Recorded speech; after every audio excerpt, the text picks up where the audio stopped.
children are so innocent, they don't know about adults molesting them. Their world to them is safe until somebody shows them differently. And then someone comes along and steals their innocence. Mine was stolen in the home. But now, on the streets, they're not safe.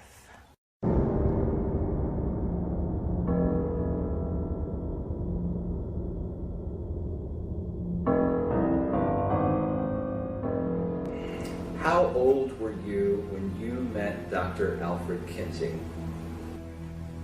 It was probably in 1943 or so. I didn't know who he was. All I knew was that my dad was very excited about taking me there for an interview. You ask, what would the American public say if they actually understood the background to what became the sexual revolution, a sexual psychopath? Do you ever remember your father molesting you with a stopwatch? Yes. If the American public knew that Kinsey worked with a Nazi pedophile and encouraged his rapes of children and possibly even and eventually the murder of this one little girl. You and I are going to be doing some experiments. This man was the singularly most important individual in the decriminalization of every single law that we had ever had that protected women and children.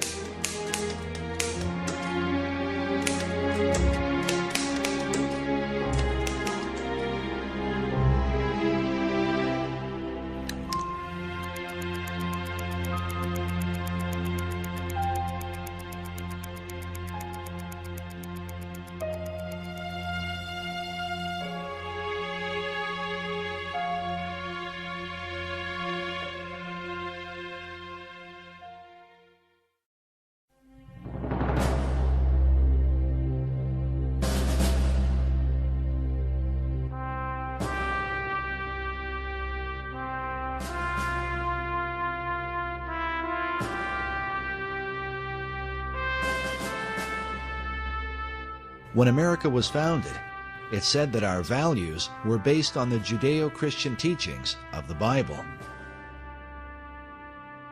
Andrew Jackson once said, "That book is the rock on which our republic rests." But through the 20th century, the view of America as a Christian nation has been hotly debated. Whatever we once were, we are no longer a Christian nation. This nation was founded primarily on Christian principles. Which claim should Americans believe? And by what standard do we determine the moral compass for what is right and wrong in our society? George Washington, in his inaugural address of 1789, said, "The propitious smiles of heaven cannot be expected on a nation that disregards the eternal rules of order and right, which heaven itself has ordained." Among our once traditional values was the protection of women and children, once considered a sacred duty among all men. But now, under the guise of so-called liberty, the care of our most vulnerable has been compromised. We can only wonder what the father of our country might say if he could see what is happening to the children of America today and the reasons behind it.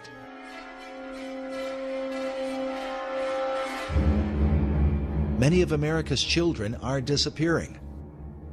According to the Office of Juvenile Justice, a child goes missing every 40 seconds in the United States. While many of these children are recovered, it is estimated that more than 58,000 of them are abducted by non-family members each year. Parents are continually in fear for their child's safety, even in front of their own home. Predators seem to roam the streets of America like never before, searching for prey to carry out their unthinkable desires. Many of our laws are named after raped and murdered children, whose memories echo through our courts crying for justice. But still, the problem only seems to get worse. And we also see in a lot of these kidnapping and death cases recently by sex offenders that your child can be lost in just an instant. The faces of children who have been lost continue to haunt us as a society, while watching their parents grieve has become part of a national nightmare. Meanwhile, the images of the sex offenders, the men responsible for these horrors, fills us with fear and loathing. And if a child survives their abuse, they often lead troubled lives, haunted by the memory of what they've endured. It is awful. Those kids shouldn't be subjected to this. That's awful. It scars them psychologically forever. It affects their lives. Well, some of the experts say that once a pedophile, always a pedophile, that recidivism is 80 or 90%, if not more. The United States of America has basically become a pedophile's playground. Jessica Lunsford's father, he said, you know, wake up, America. Your child could be next. And sadly, a lot of people want to turn away from the evidence. They want to turn their heads like the proverbial ostrich with its head in the sand because they don't want to face what's going on until they're forced to face it because it becomes their child. Part of the confusion is over why many of our judges send repeat sex offenders back into our neighborhoods, knowing it is simply a matter of time before they strike again. Can the reason be that these same judges are compromised by their own sexual addiction? We know that the judges are they're human. They're like everybody else. Cases of judges who are compromised by porn are documented across the country. But the license for such behavior may have been issued in 1970, when Supreme Court Justice William O. Douglas and retired Justice Arthur Goldberg wrote articles for Playboy magazine. But why would an association with a soft porn magazine like Playboy be cause for concern? And how could it pertain to the world of pedophiles? The disturbing answer to this question as our history of this movement unfolds. In 1990, the American Bar Association reported that 80% of convicted child molesters plea bargain and serve no prison time. This statistic undoubtedly put known pedophiles back on the streets in record numbers.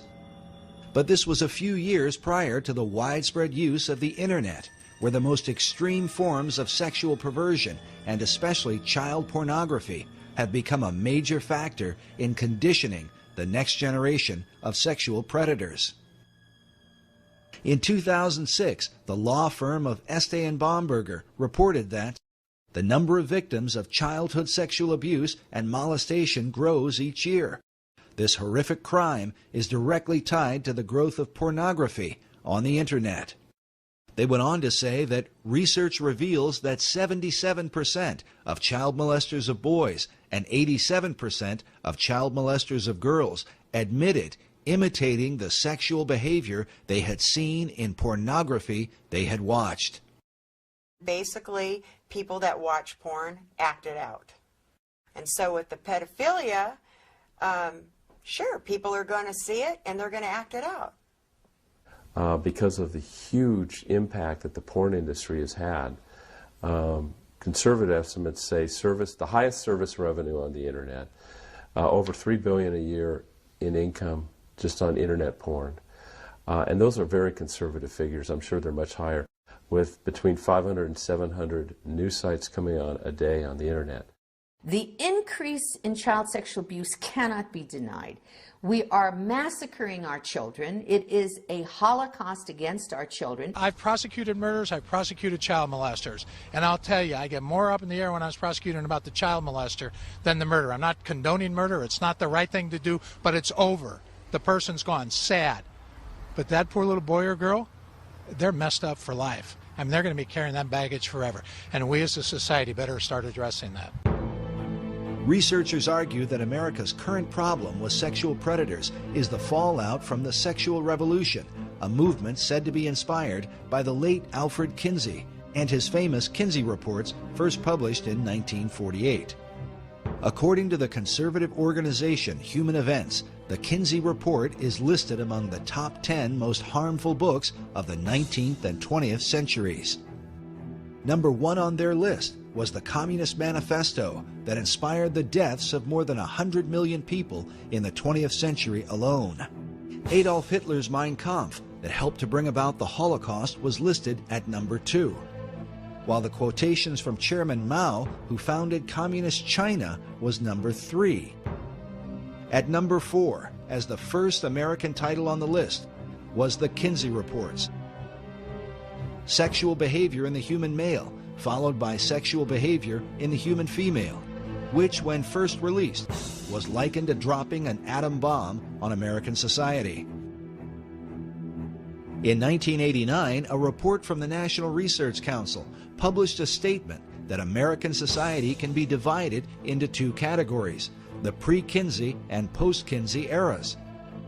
How could one man's influence come to define our culture and produce what some consider the most harmful book in American history?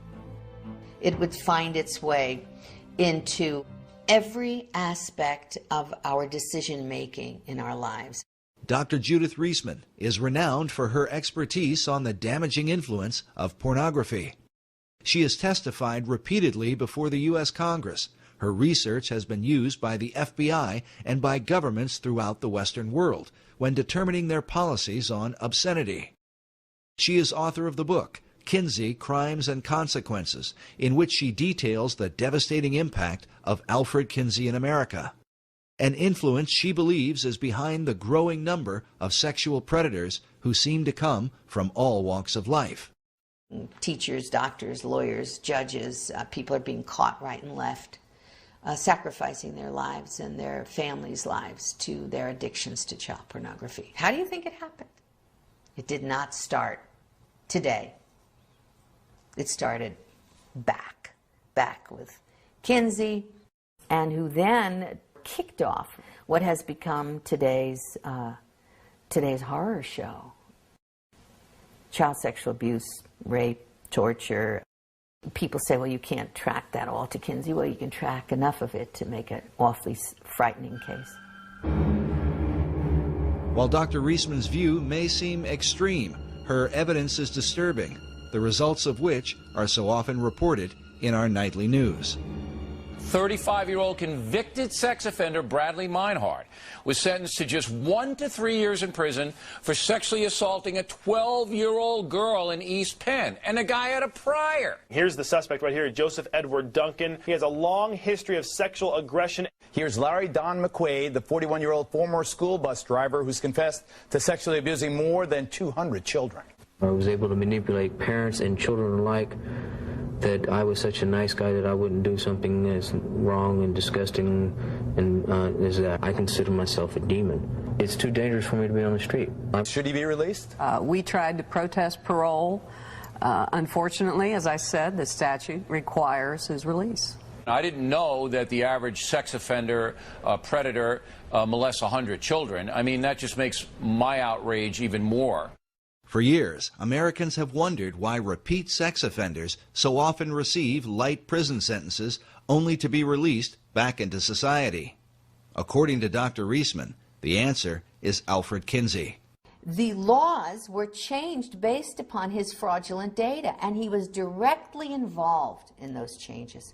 Kinsey went state by state. I have his testimony in California in 1949, telling a committee that was about to toughen the sex laws and toughen up about the laws to protect children because there had been a murder of 2 little girls. He goes to California to testify in 1949 that you should release everybody, that pedophiles and pederasts did not repeat their crimes, that parole was absolutely critical, that would reduce our sex crimes.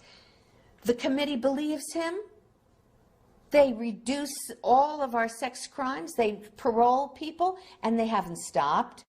When the Kinsey Report was first released, the famous ACLU lawyer, Morris Ernst, wrote that virtually every page of the Kinsey Report touches on the legal code.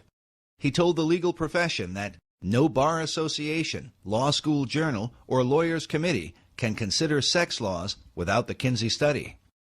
According to Westlaw, the most widely used legal database, between the years 1982 to 2000, there were approximately 650 citations to Alfred Kinsey.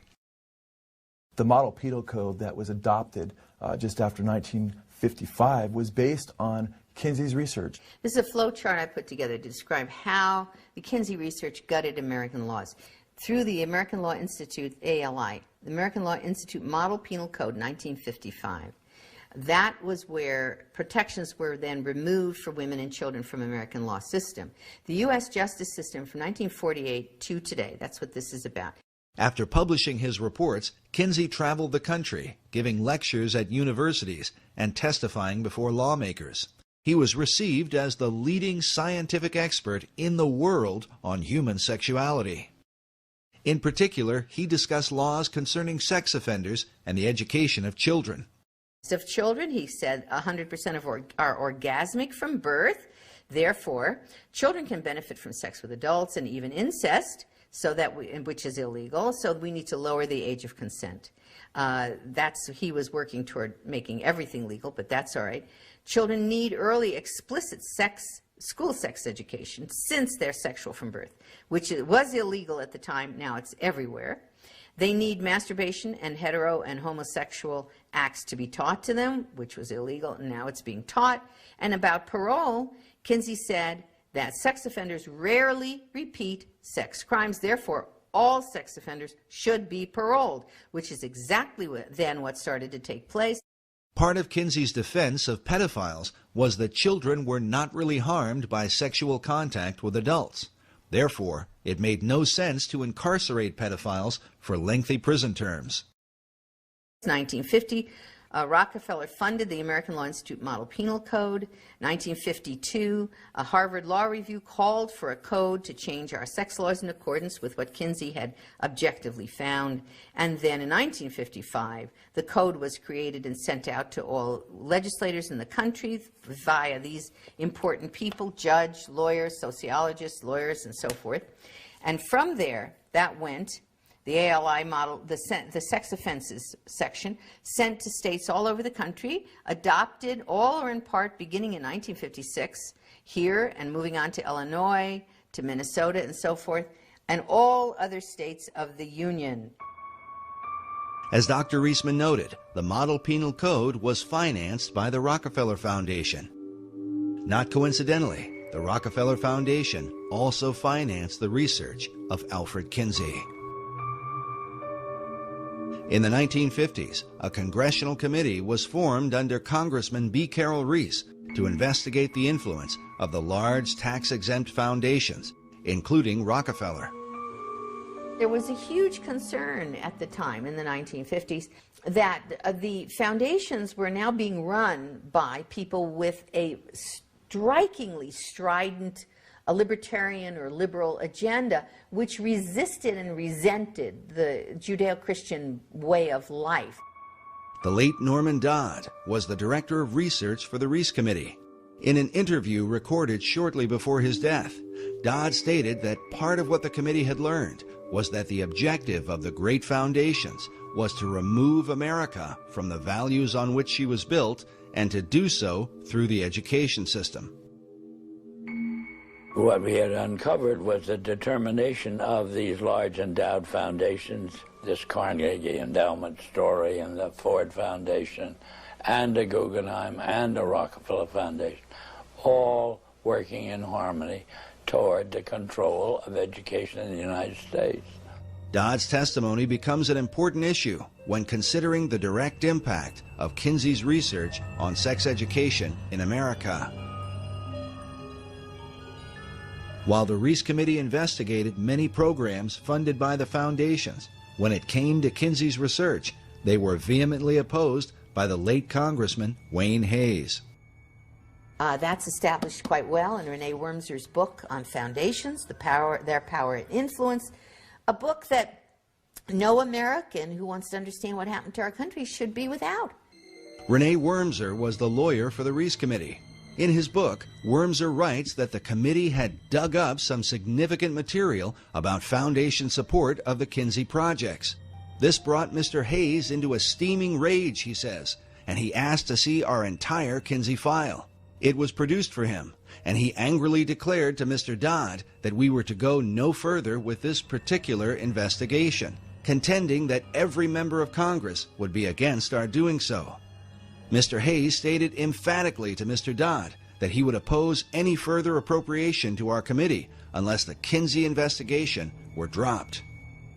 Wormser writes that as a result, the valuable material in our Kinsey file never saw the light of day.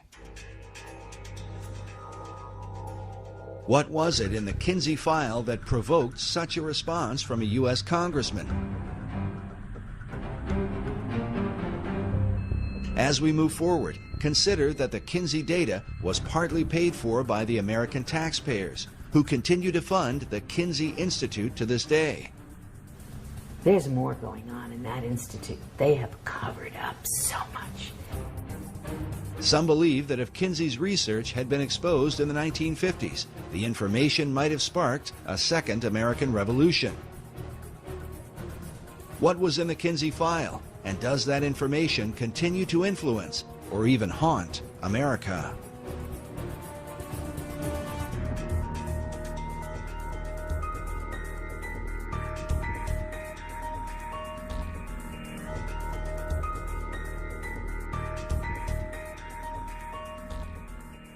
Through the 1930s and 40s, Alfred Kinsey conducted thousands of interviews with both men and women, taking, as he called it, their sexual histories. The purpose of his study was to discover the sexual behavior of the average man and woman in America at the time. Kinsey was a professor at the University of Indiana in Bloomington. Despite his Christian upbringing, he would come to reject the Judeo-Christian belief of his family in favor of Darwinian philosophy, accepting the idea that man is simply a more highly evolved animal. Kinsey, as a zoologist and biologist, considered, rightly, that humans are animals, although lots of people hate to admit that. Kinsey's expertise had been the study of the gall wasp. He spent years collecting and cataloging thousands of them. Noticing the countless differences in these insects, he concluded that such variations must also be true of human behavior. Upon interviewing thousands of volunteer subjects, Kinsey not only recorded data, but drew certain conclusions about the sexual behavior of men, women, and children.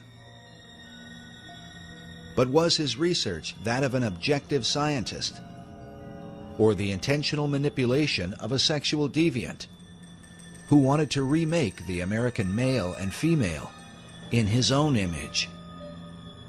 Kinsey has legitimized the free sex revolution, and he did it through academia. But what's interesting, according to research that's been done on this gentleman, this guy was a pervert himself. Kinsey's critics claimed that his real motive was not science, but a social agenda to change the morality of America, something admitted by Kinsey biographer Jonathan Gaythorne Hardy. It's abundantly clear as you go into it that there was a very large social agenda. He didn't just want a greater tolerance and sanity from understanding the facts of sex. He thought it was quite monstrous the way homosexuals were regarded. In general, there was a very powerful social agenda, which is perfectly plain when you read the book, from the polemic right the way through it, and was perfectly plain at the time to the people who worked with him.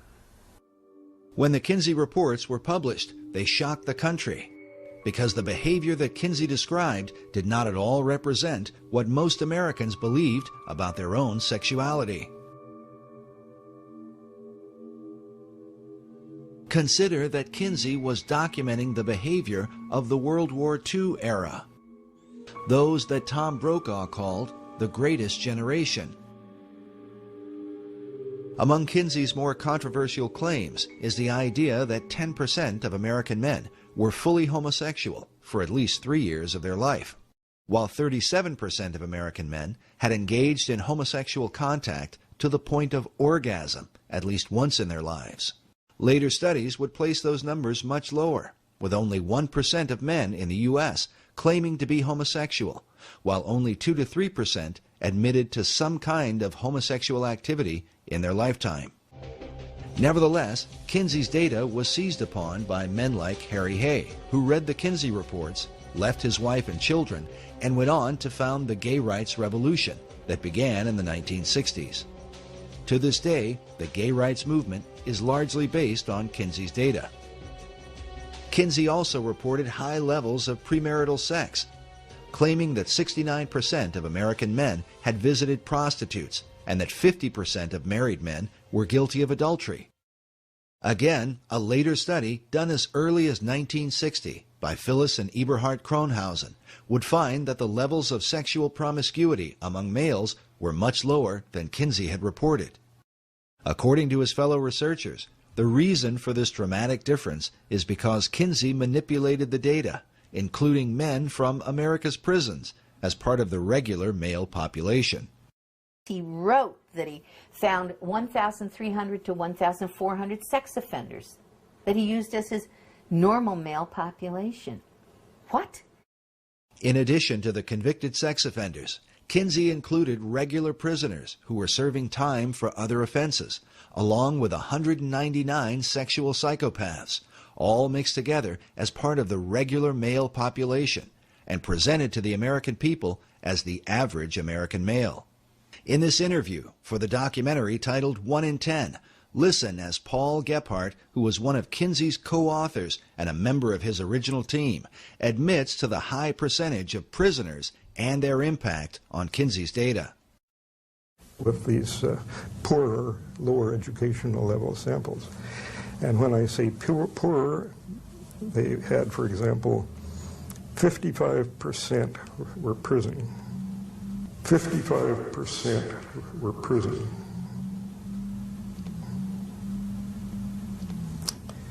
And I think that has a definite effect.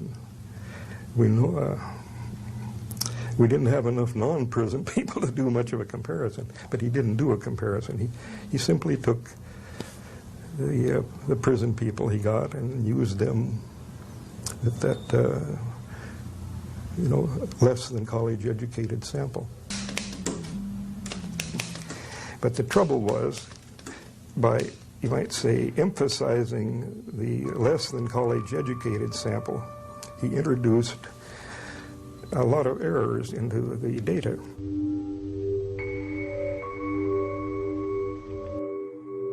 With America's prison population presented as the average male, is it any wonder that laws would be changed to accommodate sexual predators while failing to protect women and children?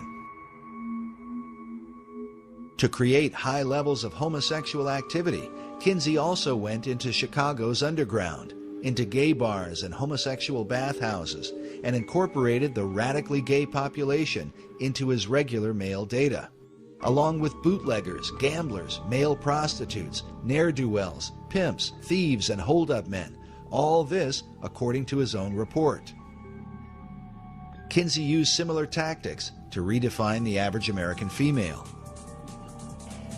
They use this picture all the time to try and show the American public that they were interviewing average American women, all right?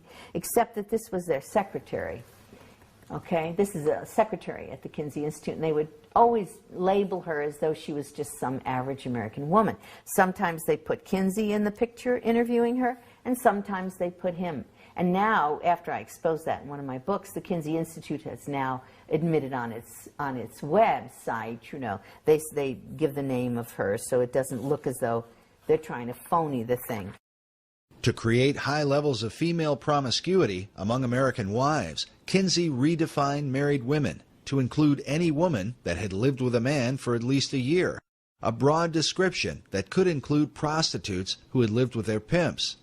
In fact, prostitutes were a subculture that Kinsey specifically sought out, mixing them in with the regular female population.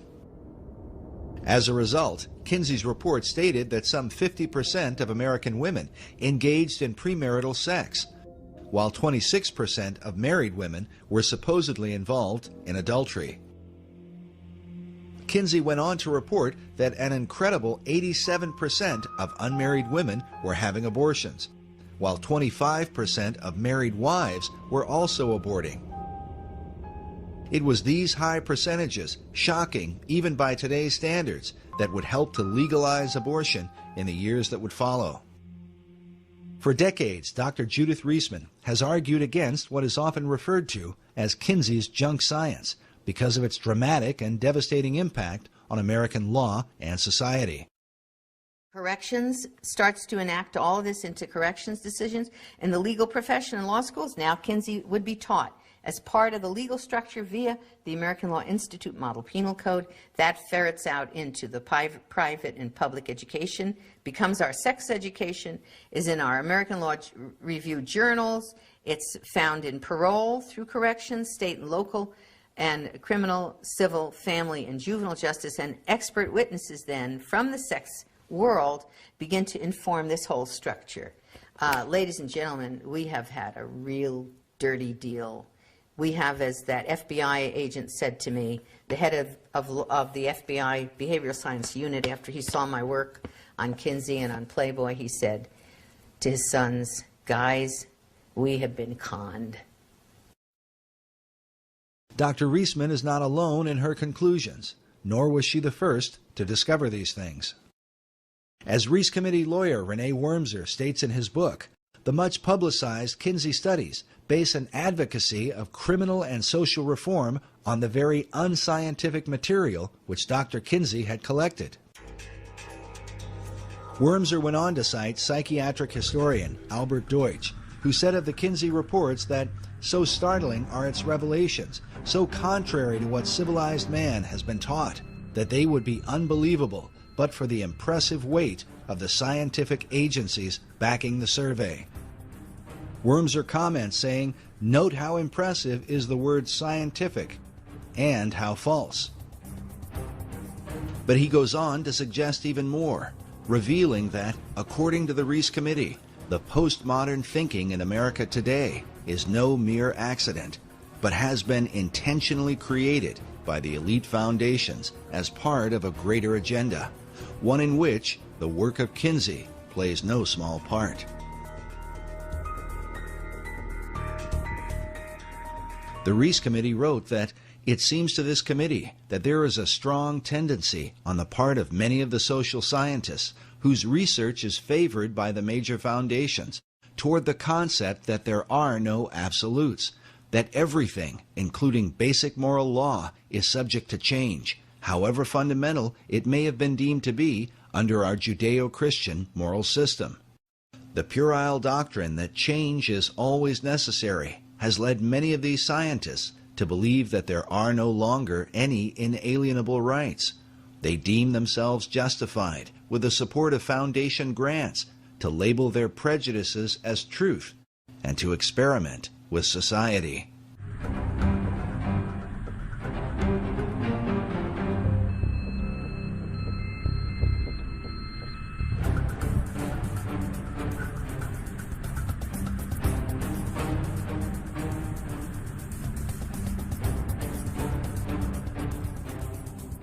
By far, the most disturbing evidence against the Kinsey reports is the information pertaining to the sexual behavior of children. This was something noted in the 1950s by Professor Albert Hobbs, who wrote that, according to Kinsey, a child molester may have contributed favorably to a child's later sociosexual development.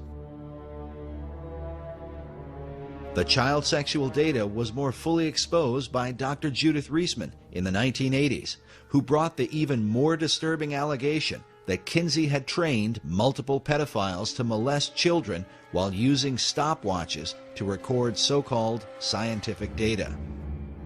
This man, this Kinsey, had been responsible for the rapes and tortures of hundreds, actually it looks like thousands of children. Needless to say, the Kinsey Institute today denies Dr. Reisman's allegations.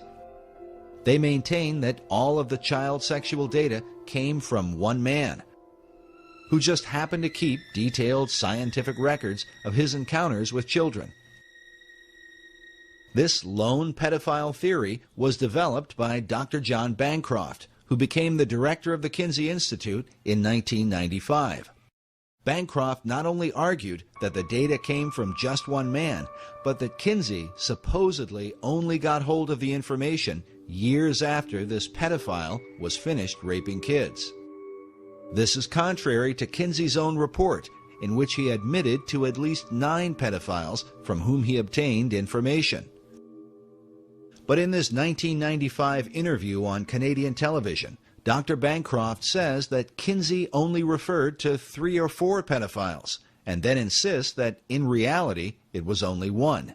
When questioned about the obvious inconsistency, Bancroft's argument is that Kinsey simply lied about his research. Listen now as this Canadian journalist seems to get uncomfortable during the interview. Did he make it clear in the report that the conclusions on the sexual capacity of 317 children were based solely on the evidence of 1 sexual criminal? No, he suggested that it may have been from 3 or 4. I don't think that is a particularly important difference. Kinsey... But isn't that conspicuously misleading? I think he was misleading. I think that he... I'm sorry, you don't think he was misleading? Forgive me? Yes, I think he was misleading, but I don't think it was a misleading of any consequence. He was concerned about his maintaining confidentiality. Throughout his volumes, he tended to avoid drawing attention to any particular individuals. It's not significant that the conclusions of a study on the sexual responses of children come solely from a man who really has who's a deviant? Doesn't he have a skewed perception of child sexuality? Well, that was just one type of evidence. Next, the journalist asks why it took so long to discover that the information came from a single pedophile, rather than multiple pedophiles, as Kinsey had reported. Bancroft's only answer is to say that he worked it out once he became the Kinsey Institute director. Why did it take so long to set the record straight? When I got to the Kinsey Institute and these accusations were continuing, some people were expressing, some otherwise reasonable people were beginning to worry about these accusations and saying, well, how is it that if he's got information from 3 or 4 men, he can standardize it in such a way that it goes into a table, unless somehow or other he's trained these men to make these observations. People were beginning to express that concern, therefore I decided to look more closely at the source of information, and that's when I realized that actually, as far as those tables were concerned, the information all came from this one man who had been collecting this information in an extraordinarily methodical way throughout his life since about 1917. And you knew of this for how long? That it was that Kinsey was misleading in this? I worked out that there was one man involved soon after I came to the Kinsey Institute, and shortly after that we issued a press statement from Indiana University making this point clear. So, I'm sorry. That was at the beginning of September. What the criticism is also, and it's significant, is that Alfred Kinsey was guilty of academic dishonesty, and if the Institute if the Institute would have been more forthright, the people from the political and religious right wouldn't have the kind of ammunition that they now have to try to not only discredit Kinsey, but the teaching of sex education in schools. There is no reason to say that Kinsey has been dishonest. He probably had a good reason for obscuring whether it was 1 or 3 men. That is a minor detail. The minor detail of Kinsey's data may have had a major impact on America's children, especially when one considers that now, decades later, 1 in 4 teenage girls are currently infected with some kind of sexually transmitted disease. And according to the White House Office of National AIDS Policy, in the U.S., it is estimated that 2 young people, aged 13 to 25, are infected with HIV each hour. Is this the devastating fruit of Kinsey's sexual revolution?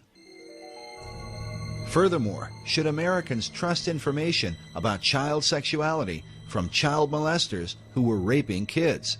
As Dr. Bancroft has admitted, Kinsey's pedophile data directly impacts sex education in America. The specific findings about these children are totally irrelevant to modern sex education. But where did Kinsey get his information? Did it really come from just one man? The allegedly lone pedophile that Bancroft and the Kinsey Institute point to was known as Mr. Green in Kinsey's research. His real name was Rex King, a man who kept written diaries in which he claimed to have molested more than 800 children. Like most pedophiles, King was never caught and never served a day in prison. The Kinsey Institute usually presents King as a man who simply kept meticulous records and mysteriously came into contact with Kinsey. This same idea was presented in the Hollywood film Kinsey, starring Liam Neeson. But what Kinsey supporters do not reveal is that Mr. Green had been personally trained by Kinsey's mentor, Dr. Robert Dickinson. Something admitted by Paul Gephardt in the 1998 British documentary, Kinsey's Pedophiles. Kinsey was told about Green by his own mentor in sex research, Dr. Robert Dickinson. Dickinson had collaborated with the pedophile for several years and taught him how to record his child abuse in scientific detail. He told him how to measure things and time things and encouraged him to, he knew he was going to do his ordinary behavior anyway. Dickinson couldn't have stopped him from being a pedophile. But he said, at least you ought to, do something scientific about it, so it won't be just your jollies, it'll be something worthwhile to science. So he gave him some training by letter and correspondence. Gephardt has also admitted that Mr. Green's child abuse data played an important role in the Kinsey Report's view of child sexuality. Gephardt said, Green contributed a fair amount to our knowledge and medicine's knowledge of sexuality in children. We made our point that children are sexual from birth. But the sexuality of these children was determined because, according to Kinsey's interpretation, the children supposedly enjoyed the molestation while it occurred. If we're talking here about science, you do not ask a rapist if his rape victim enjoyed the rape and then translate that to the American public as science. Well, nobody minds being raped. They all enjoy it. We asked these experts, and the experts have told us. The experts were the rapists. Dr. Clarence Tripp, one of Kinsey's original team members, offered this comment on Green's molestation of children. Well, here's this man with hundreds of contacts. There was never a charge against him. He was never arrested for anything. All the children thought he was wonderful. All the mothers thought he was wonderful. There are two, I suppose, lest you get contradicted, there are two instances in which a young boy or girl, I guess it was, I don't remember, didn't complain. They agreed to the sexual contact, but then they found it very painful and yelled out when it actually took place. This was because they were very young and had small genitalia, and Green was a grown man with enormous genitalia, and there was a fit problem. The idea that the children enjoyed being molested by Mr. Green is shocking enough, but the suggestion becomes even more appalling with the testimony of Jonathan Gaythorne Hardy, a Kinsey biographer who is one of the few people who have been allowed to view Kinsey's private records. Speaking about their practice of keeping files secret, Hardy said, "The Kinsey Institute is nervous people will read the journals. Rex King described having sex with this little girl, this little boy. I think the Kinsey Institute felt right-wing figures would pluck out things. I think they are right to keep them under cover. There are descriptions of King buggering boys nigh on 13 who doesn't enjoy it. I mean, it's quite sort of harsh stuff, some of it." But the most disturbing evidence comes from Kinsey's so-called scientific tables, wherein he describes the sexual responses of young children. When I was reading Kinsey's book in the first place, and I looked at the tables, table 30, 31, 32, 33, 34, and these were tables with ages of children on the left-hand side, and then orgasm in one panel, and timed orgasm, time of orgasm in the next one. In Kinsey's tables 31 through 34, he documented the timed orgasms of children as young as 2 months old, recording their responses down to the 10th of a second. The findings are so extreme that one child, a 4-year-old, is said to have had 26 orgasms within a 24-hour period. For Dr. Reisman, the obvious question was, where did Kinsey get such information? And I looked at those charts and graphs. I can't tell you how long it took me to try to process what I was seeing. I said, this is the torture of children. At the base of Table 31, Kinsey tells us that the data is based on actual observation of 317 males. Then on page 177 of the male volume, Kinsey writes, orgasm is in our records for a female babe of 4 months. But how would anyone recognize such a response in a young child? Kinsey wrote that among pre-adolescent boys and among younger females, orgasm is not so readily recognized, partly because of the lack of ejaculate. And so I said, what did this man, this Kinsey, call an orgasm? Right? I mean, it's an obvious question, isn't it? I mean, first of all, this was not possible, but second of all, what did he call? Well, I saw he documented it on page 160 and 161 in Kinsey's book, Sexual Behavior in the Human Male. He described specifically what he called an orgasm amongst these children. Kinsey defined orgasm for pre-adolescent children with the following description: a gradual and sometimes prolonged build-up to orgasm, which involves still more violent convulsions of the whole body, heavy breathing, groaning, sobbing, or more violent cries, sometimes with an abundance of tears, especially among younger children. And he said there were 6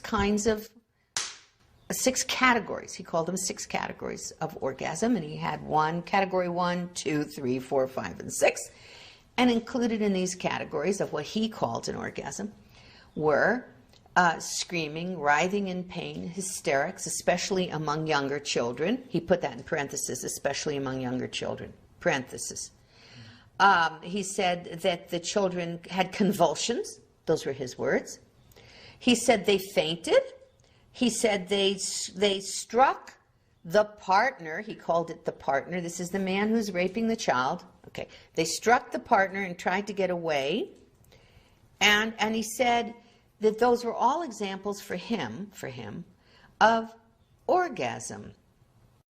Kinsey made it clear that this data was supplied by adult observers, who were defined as pedophiles by Kinsey's own team members, as you will hear later on. Kinsey wrote, some males suffer excruciating pain and may scream.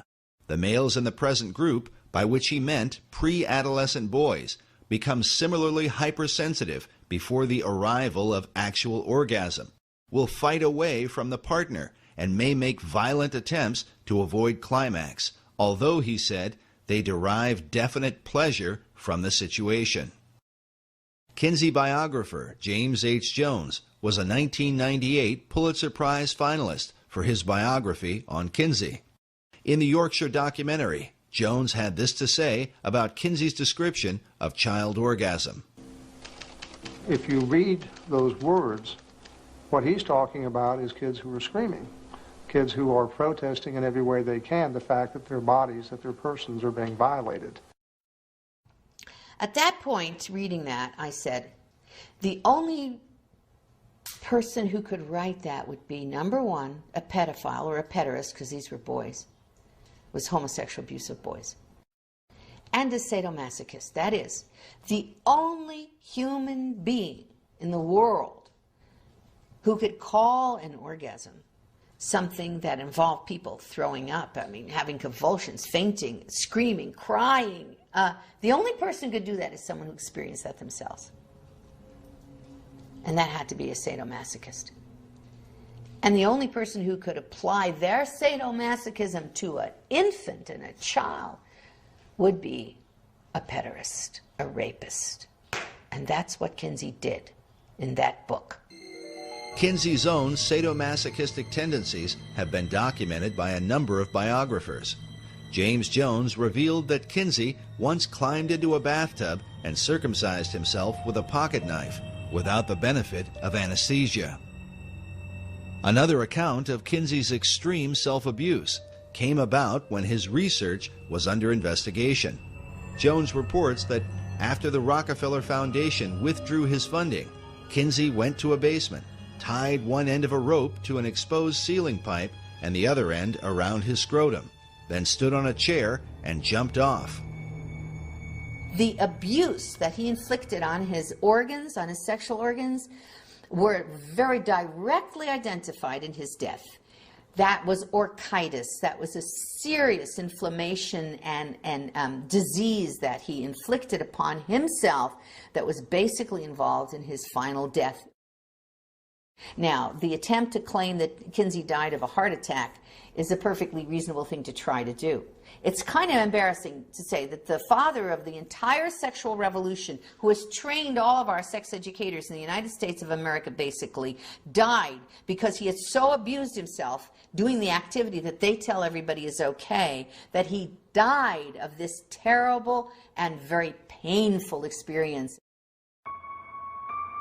If Kinsey's abuse had only been inflicted upon himself, his critics might be less likely to accuse him. But his abuse extended to children, the most precious members of our society. In this image, Kinsey seems to take a demented sort of glee in showing these young children a film of two porcupines engaged in a sexual act. He seems oblivious to the confused and even disturbed looks on the faces of these children. Was it this same lack of concern that enabled Kinsey to support and even encourage the most depraved sexual criminals? The evidence shows that Kinsey was not content to work with merely one pedophile, as Dr. Bancroft and the Kinsey Institute claim. Following the example of his mentor, Dr. Robert Dickinson, Kinsey set out to train his own predators, men who would collect information about what can only be called the sexual torment of children.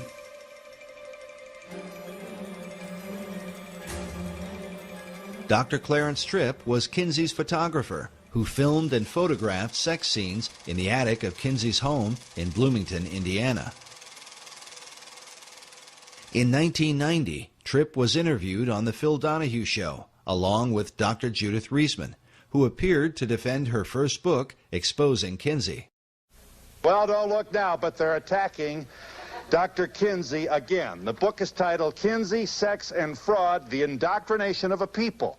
During the show, as Clarence Tripp began to defend Kinsey's research, even Phil Donahue, with his liberal views on sexuality, became uneasy at some of Tripp's bizarre comments about the molestation of children. We should say that you are the author of The Homosexual Matrix, a book which got quite a positive response from... But I want to agree with Reisman on one point. I think we really ought to talk about the child stuff before we mix in the right, well, make your point, homosexual stuff. You know, we really shouldn't go too fast there. We want to savor that because it is wonderful. It's so delicious what she says. I want to draw you a picture of the image. The image is that the world-famous sex researchers, or Dr. Kinsey alone, it's not quite clear, are in a room, and they hover over a young child, less than a year old, and with their fingers or a feather, that's not quite clear, they tickle the genitalia and bring this kid to orgasm, who is screaming and hollering and possibly held down by chains. And drugged. It's all too glorious. Well, make your point. I hope that you don't. You're being sarcastic, but I want to make sure. I didn't mean to be sarcastic. You're saying this isn't true, that Dr. Kinsey or his colleagues did not. This is the man who was with me on Donahue saying, you got to stay with this. It's delicious what she says about what they were doing to the children.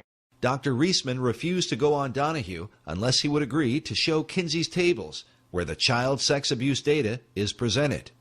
Despite knowing about these tables, Donahue repeatedly insisted that no proof existed of child abuse in Kinsey's research. Nevertheless, he did show the data to his audience. Well, we're going to show. There. Now, now, what is the point? You what is tell your me point? what is the point. 5 months old. What is it? I can hardly read it. What's next to that? Number of orgasms. Oh, number of orgasms. 3. Go down to the 4-year-old. You see the 4-year-old there? 17, yeah.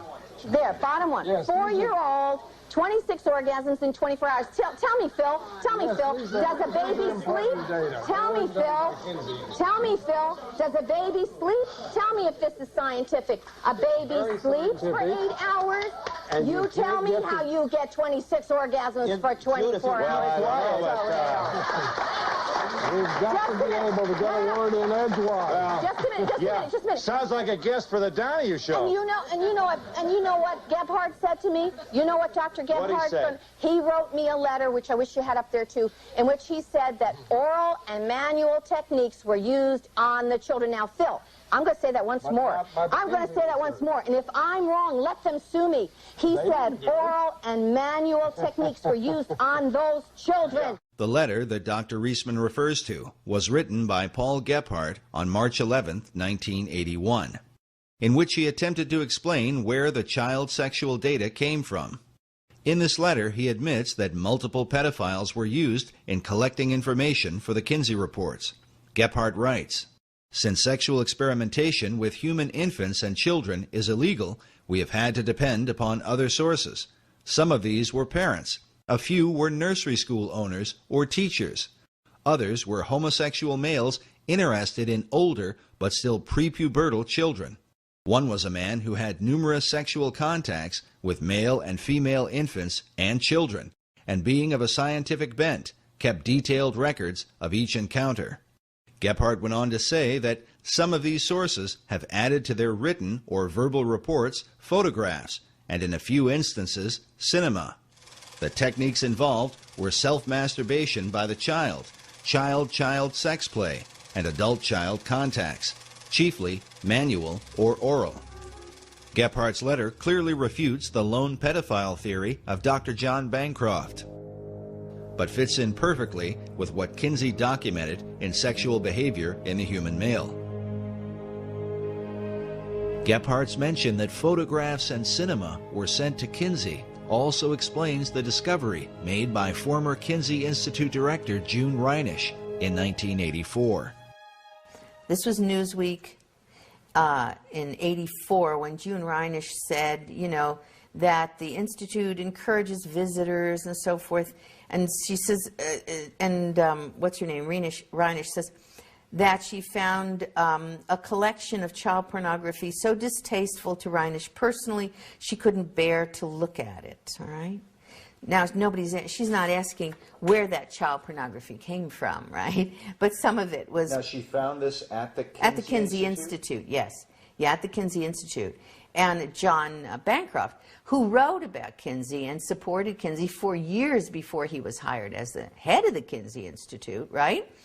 Who was supposed to be an expert on Kinsey, which was why he was hired by the Kinsey Institute, now suddenly claims that everybody knew all along that these children were being raped by one pedophile. Well, he's the expert on Kinsey. Why didn't he ever write about it before he got hired? Why did he have to go into the Kinsey Institute to look into it if it's all laying out there? He knew that it wasn't a couple of pedophiles, which he said at one point. It wasn't one pedophile, which he said at another point. Kinsey said it was 9 pedophiles. That's what he wrote. And it certainly would have been at least 9, because we now know from Yorkshire Television that Kinsey was working with a group of pedophiles. There was also a pedophile organization in this country. They cooperated with us, and some of them who were not, of course, not incarcerated, they came and gave us information.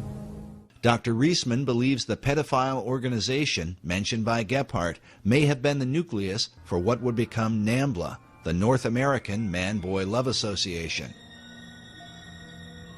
While child molestation is a crime in any circumstance, the members of NAMBLA claim that their intentions are out of love for the children they molest.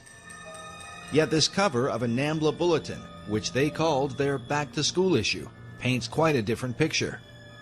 It shows a frightened boy cornered by two adult men who are about to force him into sexual contact, and is more consistent with the information found in the Kinsey reports that children are in fact being raped and tormented by the pedophiles who prey upon them. To this day, NAMBLA looks to Alfred Kinsey as their inspiration, saying that gay liberationists in general, and boy lovers in particular, should know Kinsey's work and hold it dear. Implicit in Kinsey is the struggle we fight today. Well, there's a huge connection between Alfred Kinsey and NAMBLA. In fact, NAMBLA has relied upon Kinsey's research for years. Kinsey tried to make pedophilia seem acceptable. Kinsey's argument was that it was society's reaction to pedophiles that caused the real trauma of child molestation. Members of NAMBLA will often refer to this quote from Sexual Behavior in the Human Female, where Kinsey wrote that when children are constantly warned by parents and teachers against contacts with adults, they are ready to become hysterical as soon as any older person approaches, or stops and speaks to them in the street, or fondles them. Some of the more experienced students of juvenile problems have come to believe that the emotional reactions of the parents, police officers, and other adults who discover that the child has had such a contact may disturb the child more seriously than the sexual contacts themselves. The current hysteria over sex offenders may very well have serious effects on the ability of many of these children to work out sexual adjustments some years later. In Kinsey's view, a lot of sex crime was really not crime at all. He seemed to worship sexual experience. I mean, he had a 24/7 obsession with sex long before he attained the position at Indiana University. So for him, all forms of sexual experience, to one degree or another, could have merit that were outside the pale of traditional morality. Many researchers have come to believe that it was this philosophy that allowed Kinsey and his team to communicate with active child molesters and even train them to record their abuse in a scientific manner. While the Kinsey Institute continues to deny this, further evidence is found from the testimony of Dr. Clarence Tripp on the Phil Donahue Show. Listen carefully as Tripp confirms that there were multiple pedophiles, not just one, and says that they were trained observers that used stopwatches. I'm going to say that once more, and if I'm wrong, let them sue me. He said oral and manual techniques were used on those children. What American is going to defend that? How does C.A. Tripp respond to that? She's talking about data that came from pedophiles, that he would listen to only pedophiles who were very careful, used stopwatches, knew how to record their things, did careful surveys. And these she resents very much, but they're very important. So he interviewed people who were known criminals. I assume, were they in prison at the time? Oh, certainly not. But they were, in her sense, criminals because they were pedophiles. But they were trained Oh, in her trained sense, observers. they were criminals because they were pedophiles. They They're were raping trained children and they're not observers. criminals. You're going to defend Nobody that. was raping children. What they were do you doing... call sexually, manually, and orally abusing a baby, and you're a bloody pedophile? We also have an interview that was a phone interview that I have a copy of. It's in my book, between Gebhard and Dr. Muir, who was my editor, in which Gebhard admits that they told the pedophiles to use stopwatches. The interview Dr. Reisman refers to took place on November 2nd, 1992, between Dr. Gordon Muir and Paul Gebhard. Dr. Muir also appeared on The Donahue Show as the editor of the book Kinsey, Sex and Fraud. On the show, he confronted Clarence Tripp. And you're telling me that Kinsey came across in an interview sample of 5,300 people, he found pedophiles who had stopwatches, just happened to have stopwatches, just happened to have all that data handy? Some 2 years later, in a phone interview, Dr. Muir would pursue a similar line of questioning with Paul Gebhard, one of the original co-authors of the Kinsey Reports, who succeeded Alfred Kinsey as the original director of the Kinsey Institute. Listen carefully how Gebhard admits that there were multiple pedophiles that he and Kinsey worked with, how they actually encouraged some of the adults to molest children, and that it was at the instruction of Kinsey and his team that they used stopwatches. Table 32. Yeah, the table's all right, but these all were done with stopwatches necessarily. It says below table 32, the legend says duration of stimulation before climax. Observations timed with second hand or stopwatch. So second hand or stopwatch. Okay, well that's, you refreshed my memory. I had no idea that it was used on that many. Well, my question to you is this. Who did that? Who did the timing? It was dependent on who it was. Most of it was done by one individual. A man with some scientific training, but not a known scientist. The other cases were done by parents at our suggestion. And let's see, then there were some that were done by a nursery school personnel. Was that at your suggestion too? Yes. When these people would report to us they saw childhood sexual activity, we asked them to watch it and take notes, and if possible time it and report back to us. Some of the stimulation was clearly being done by adults themselves, isn't that correct? Yes, that was pedophiles. Or particularly one man, but there were several pedophiles that gave us data.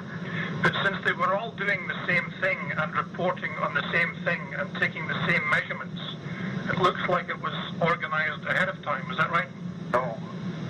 No, we just simply asked anyone who had any data on childhood sexuality to tell us about it. Well, what about the cases then, which it says in the book, some of them were followed up for several years to make sure that true orgasm was involved. That looks like prospective planning there. Yeah, but not on our part. You mean pedophiles just took it upon themselves to do follow-up experiments to find out if true orgasms were involved? No. We had some. Try this again. At this stage of the interview, Gephardt engages in a bit of wordplay, but listen carefully as Dr. Muir gets to the point with him. Once we asked people about giving us their observations, we would ask them later, too. In other words, if there were some pedophiles who reported their data to us, and if they got into contact with us later, we would then ask them more about it. We follow up on by re-interviewing people occasionally. We call them retakes. I think that's mentioned. Right, that is. But I mean, what I'm trying to get at was, this sounds like it was a little bit of prospective planning here. No. We did not plan and organize any Masters and Johnson type experiments with children. Period. Never did. So, do pedophiles normally go around with stopwatches? They do if we tell them that we're interested in it. That this isn't a plan on our part. They do if we tell them that we're interested in it.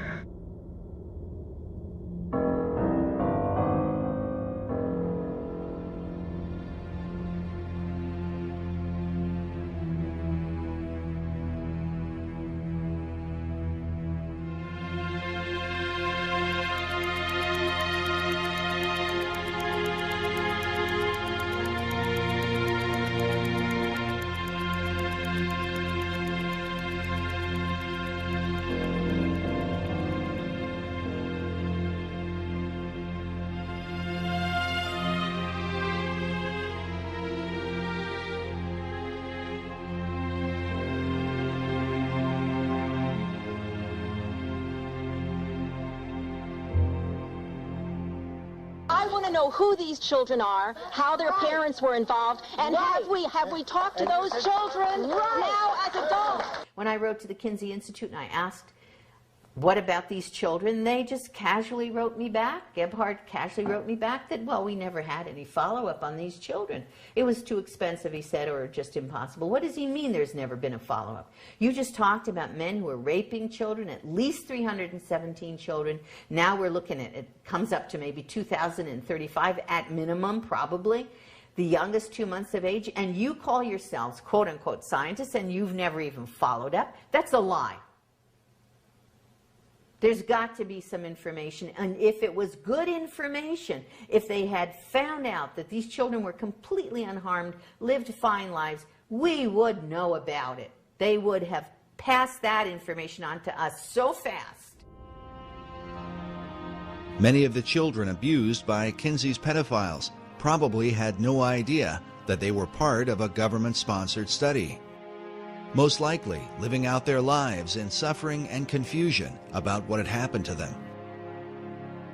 But when the Family Research Council released its documentary, The Children of Table 34, the haunting image of a stopwatch sparked the memory of a woman who calls herself Esther White.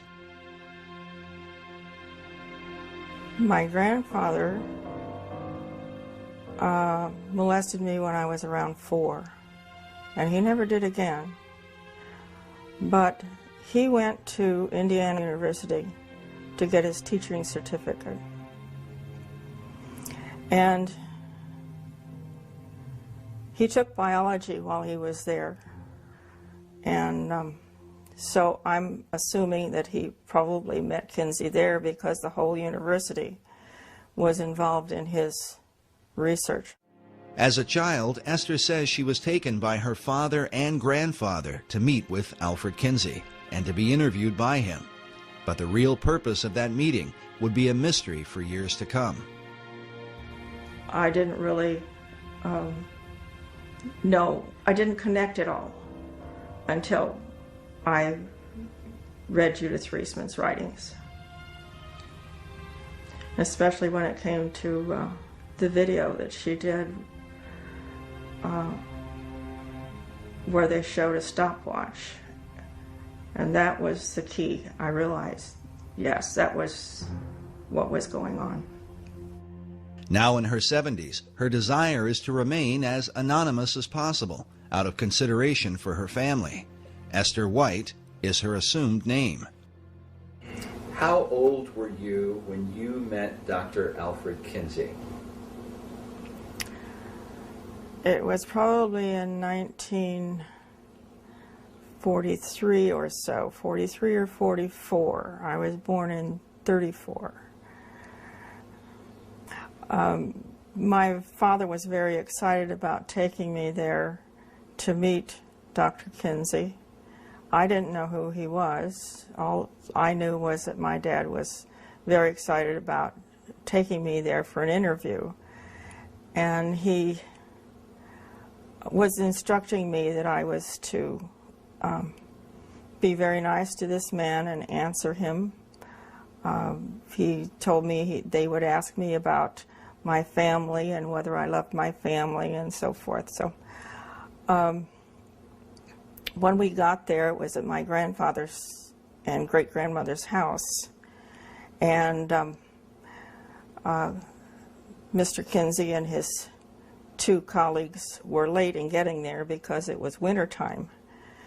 And he was doing a seminar at Ohio State University. This was in Columbus, Ohio. And when he came, he was in very much of a rush because they were so late. And he kneeled down in front of me and asked me questions about whether I loved my daddy, whether I loved my family. And of course I said yes, because I did. I loved my family. And the interview was very short. There was a man with him that had a clipboard who was taking down my answers to the questions. I can't remember all the questions he asked, but it was probably a 5 or 10 minute interview. And just before they left, my grandfather said, "What about the check?" And he says, oh yes, I almost forgot. Who said that, Kinsey? Kinsey said that. And so my grandfather took a check from him, and Kinsey said, I made it out to both of you because I didn't know which one was going to get the money. The disturbing implication is that Alfred Kinsey used taxpayer money via the Rockefeller Foundation to finance pedophiles who were actively molesting children. Why would he pay them? For what? At the time, I didn't know for what. Many years later, I had found out that my dad had actually helped Alfred Kinsey do research for his book. Esther's own father had been molesting her for years and sending information to the Kinsey Institute. When Kinsey's book, Sexual Behavior in the Human Male, was released, her father showed her a copy and boasted that he had helped to write it. At the time, she did not know what he meant. He gave me a copy of the book in 1947, but it was a pre-edition signed by somebody, autographed by somebody, and I don't remember who, but my father gave me the book and said that he helped Alfred Kinsey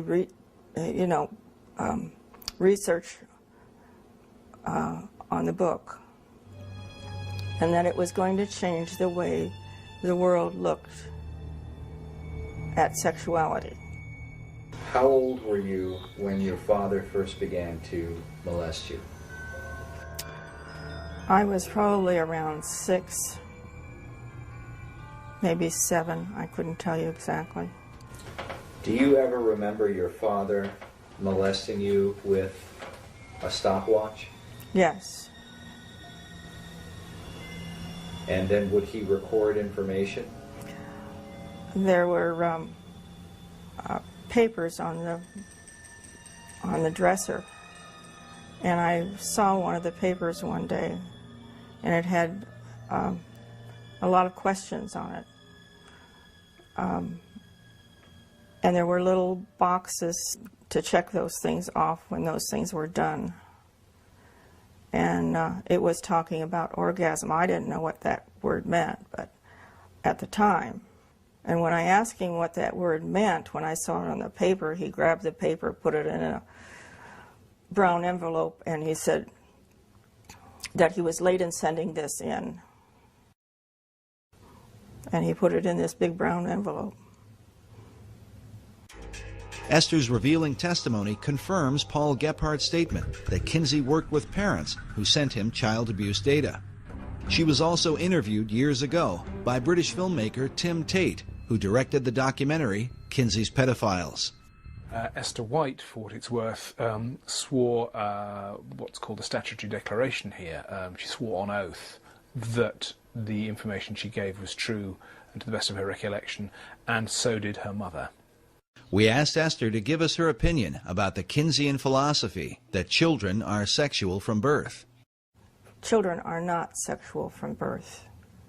They are obedient to whomever is over them. In my case, it was my father. You honored your mother and your father. You obeyed what they said. You did what they said. That's the reason I was silent for so many years. I was told not to tell my mother that this was normal, and all the other little girls and boys were doing this too. So this was not a rare thing at all. That was, they just didn't talk about it. So I was made to believe that I was sexual, but I wasn't. I hated it. I cried, I had convulsions, but that was totally ignored. She's heartbroken about the life that she lived because of her abuse at the hands of her father and grandfather, who were working for Kinsey and sending material to him. There are others out there like that. Bancroft said he knew there were, and he was afraid they were going to show up. He wasn't talking about one pedophile when he said he was afraid that the children of these pedophiles would show up. He was talking about a lot of people who were damaged, and he knew it. And the Kinsey Institute knows it, and Indiana University knows it, and they've always known it.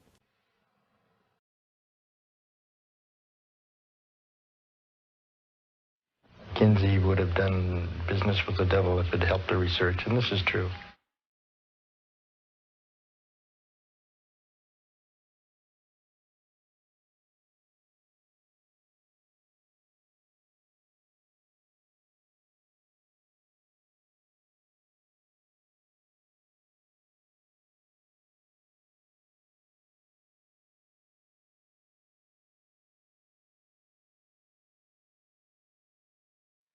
I view Kinsey as one of the most treasonous Americans in human history. The charge of treason might sound a bit extreme, but the evidence shows that Kinsey's desire to document the most depraved sexual behavior led him to work with a man who seemed to personify evil itself, a Nazi pedophile named Dr. Fritz von Balusek. Dr. von Balusek was a Nazi officer, Gestapo member of the Gestapo, one of the original Nazis, by the way, joined the party very early. He was in charge of a Polish town, and he was a pedophile. Years after the war, von Balusek was arrested and put on trial for the murder of a 10-year-old girl who had been found naked and throttled on a piece of wasteland. The German authorities suspected von Balusek of the crime because the same girl had been listed among several hundred children he had raped, the details of which he had recorded in his pseudo-scientific diaries.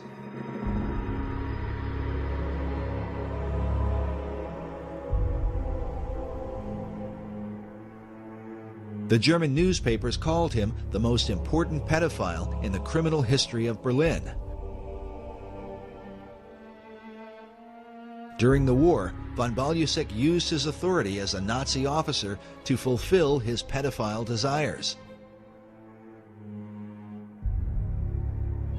The full number of children he abused and ultimately murdered is still unknown.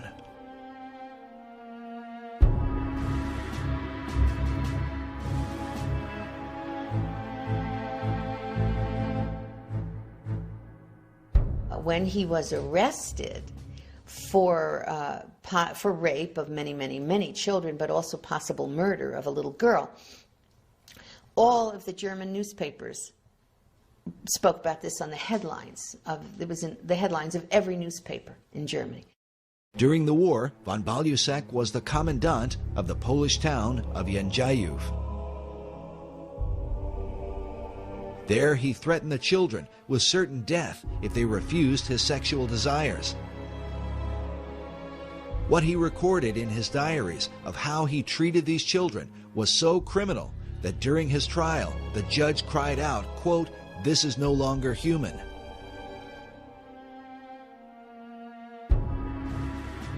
He had told the children that it was either the smokestacks or it was him. And it turned out that all the children ended up apparently in the smokestacks anyway. Post-World War II, he was highly placed in civic government, and he was arrested for this possible murder and being investigated. And in the process, they found that he had been corresponding extensively with Kinsey, that Dr. Kinsey had warned him to be aware and careful of the authorities so he shouldn't get caught. The German authorities learned that von Balusek and Kinsey had a working relationship, and that Dr. Kinsey was well aware of the vicious abuse the Nazi pedophile was inflicting upon innocent children. At his trial, the judge said to von Balusek, "I got the impression that you got to the children in order to impress Kinsey and to deliver him material." To which von Balusek replied, "Kinsey himself asked me for that." The German press was outraged, and the judge was outraged. The judge went on to say, instead of answering his sordid letters, the strange American scholar should have rather made sure that Mr. von Balusek was put behind bars. The German press reported that Kinsey's letters to the Nazi contained warnings to watch out or be careful of getting caught. They wrote that in his diaries, von Balusek stuck in the letters from the sex researcher Kinsey, in which he'd been encouraged to continue his research. He had also started relationships to expand his researches. One shivers to think of the lengths he went to.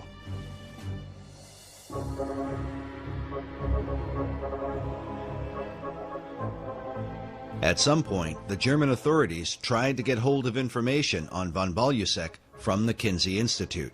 The Kinsey Institute, even though they knew they were dealing with a Nazi and a paedophile, when the German authorities wanted, for the purposes of this murder investigation, wanted to get hold of that information, the Kinsey Institute refused, and Gebhardt said to me, and indeed on camera, that they would have destroyed any evidence before they handed it over to the police. Paul Gebhardt said of this event that the FBI put pressure on Kinsey to reveal the guy's sexual diary, but Kinsey said absolutely not.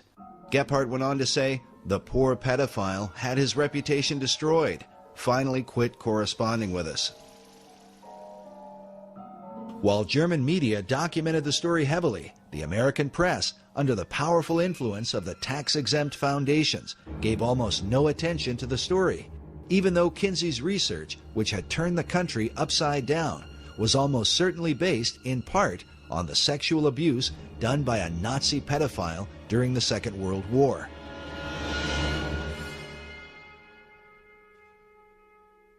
It is entirely likely that von Balusek's letters to Kinsey can still be found in the records of the Kinsey Institute even today.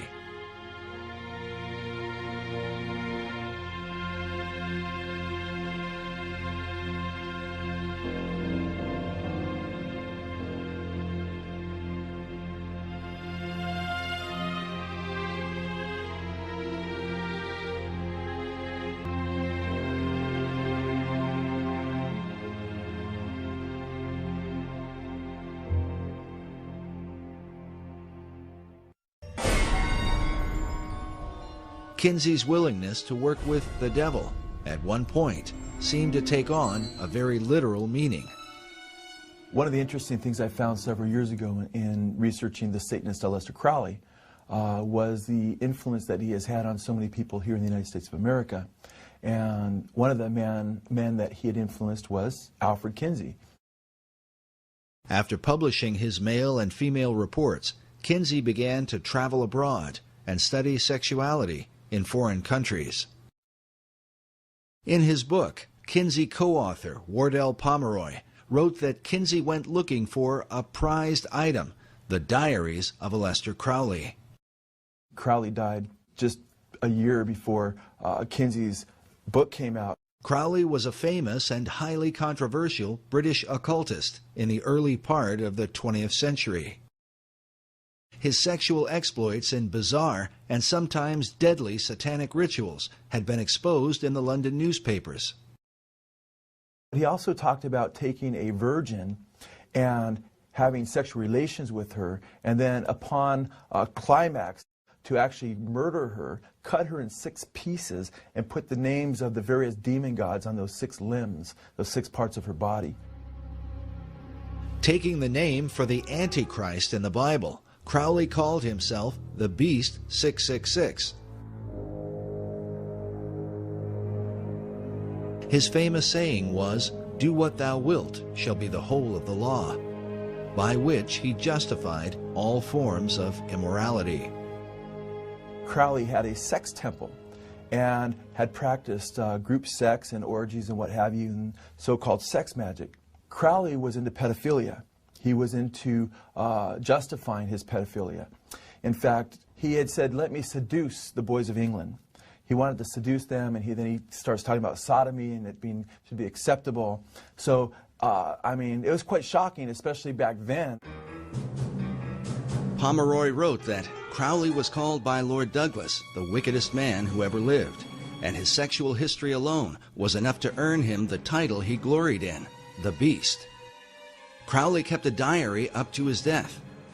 2 weeks after Kinsey tracked down these papers in England, he found himself in the temple that the Beast had founded in Sicily. Kinsey is pictured here inside Crowley's temple, known as the Abbey Thelema, where he performed his satanic rituals.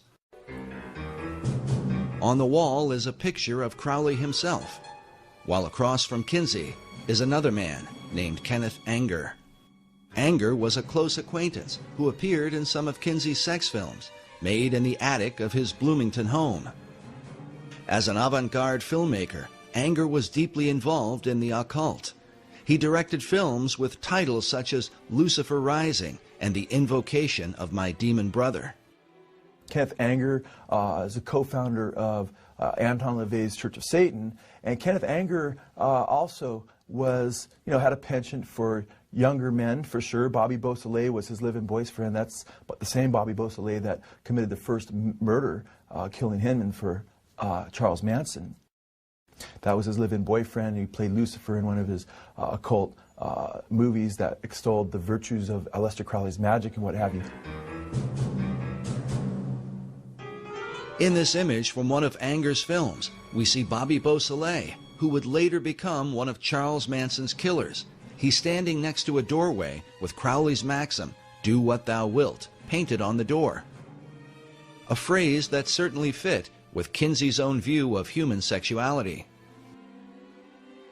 Pomeroy even admits that Kinsey loved Crowley's writings, including specifically mentioning some of his homosexual erotica. One of his books called White Stains. Kenneth Anger is quoted saying that Kinsey was obsessed with obtaining the Great Beast's day-to-day sex diaries. To obtain grant monies and maintain the support of the university, Kinsey needed the excuse of research to validate his 24 hours a day obsession with sex. However, Kinsey's battle cry of "do your best and let other people react as they will" seemed a variation on Crowley's "do what thou wilt" maxim. An older Kenneth Anger is pictured here, with the name Lucifer tattooed on his chest. So important was Anger's relationship with Kinsey that to this day, the Kinsey Institute Library features a Kenneth Anger collection with an archive of Anger's films as well as the correspondence between him and Alfred Kinsey. Should America be disturbed that the father of her sexual revolution, who changed American law and laid the foundation for sex education, had such associations? If America continues to be influenced by Kinsey, what will it mean for her future? What Kinsey discovered at Crowley's mysterious abbey might provide a clue. Pomeroy writes that Crowley's curious magnetism drew people from all over the world, who came and became his sexual slaves. Some of these women left their husbands to enter the temple. They held group orgies as part of their ritual and included in them the small children the women had brought. He further reveals that inside the abbey, Kinsey found paintings, life-sized representations of sexual activity, including children.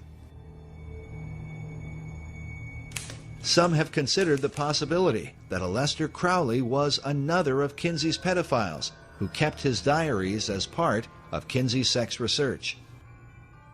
I would be surprised if Kinsey was not, in fact, either paying or communicating with Crowley regarding his sex diaries, because Crowley was more open and more public with his sexual exploits than pretty much anybody of the time. He was known as the wickedest man on the earth long before Kinsey would have gone to him. He was far more accessible than, say, a Nazi officer in Germany to Kinsey, and as ugly as Crowley was to so many people, he wasn't nearly as known, or there wasn't the reputation that there was with the Nazis. And at the same time, Crowley could have used the money in the 1940s. He had, he wasn't as rich as he was. He had spent a lot of his money, so he would have been more open to that. And then to see that Kinsey was actually reading Crowley's stuff, we know that from Pomeroy, And it would be hard to believe that he wasn't already working with Crowley and encouraging Crowley to continue on with his sexual exploits. One way or another, the net effect is the same. Kinsey was fostering much of the same revolution that Crowley had begun over in England and was helping continue what Crowley hoped would take place in the United States of America.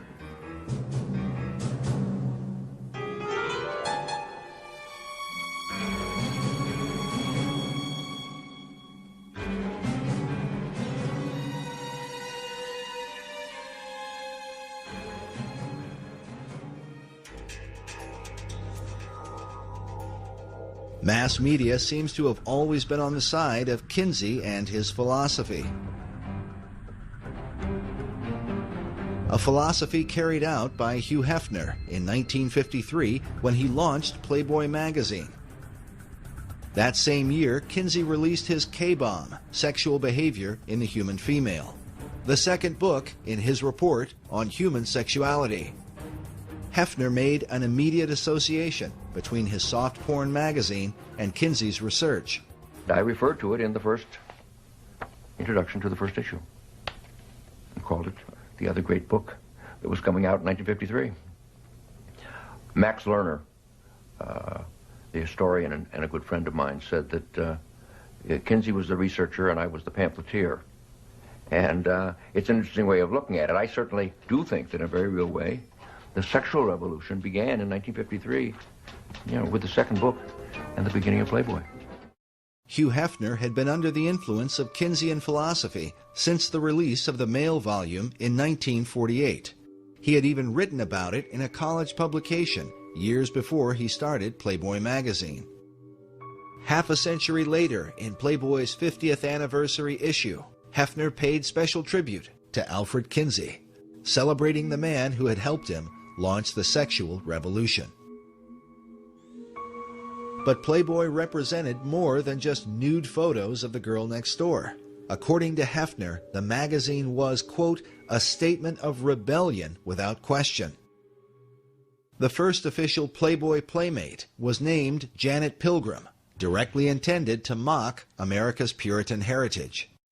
In time, Hefner would publish the Playboy philosophy, a new morality for the post-Kinsey era.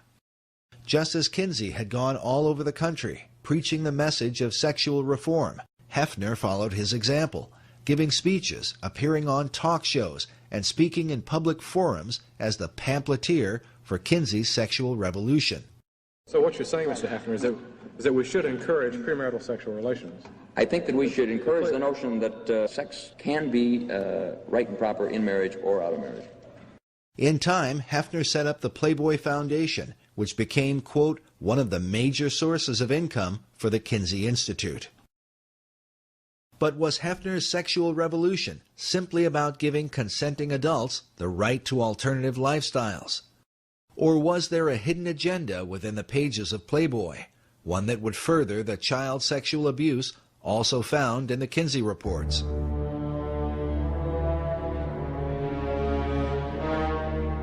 In 1983, Dr. Judith Reisman was appointed by the Juvenile Division of the Department of Justice to investigate the images in Playboy, along with Penthouse and Hustler magazines. The reason for the study was due to the rise of violent sex crimes committed by young adults against even younger children. Those who were committing these crimes were often found to have copies of Playboy and Penthouse magazines in their possession. But what could be in these magazines, often thought to be harmless, that would compel young teenage boys to commit violent sex crimes against other children? Dr. Reisman had done a radio interview with Pat Buchanan about her research into Kinsey and the soft porn industry. Soon after, she was contacted by the Department of Justice as part of a joint effort with the FBI.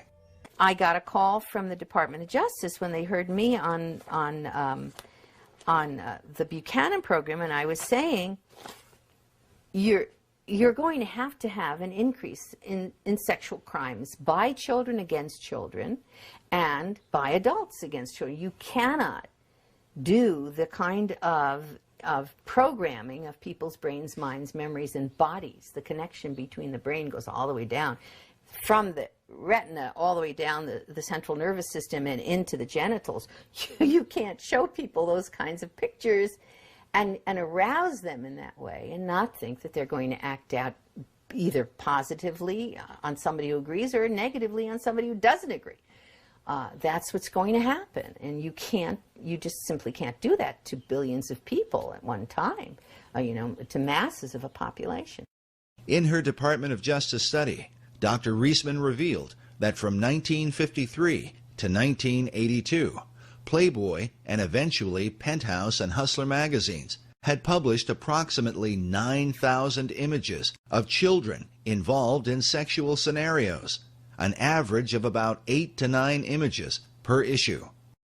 And I showed the development of the child in those images, in cartoons, in photographs, and the use of the child as a sexual object by the observer, by the viewer.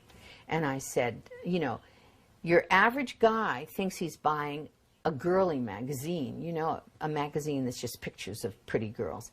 And he has no idea that the messages that are being pumped into him, neurophysiologically, if you will, all the way down and through his system, include images of sexual assault of children. And he, as the viewer, becomes the predator.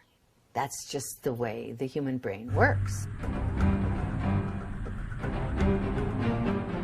The following are images from Dr. Reisman's presentation at the FBI Training Center in Quantico.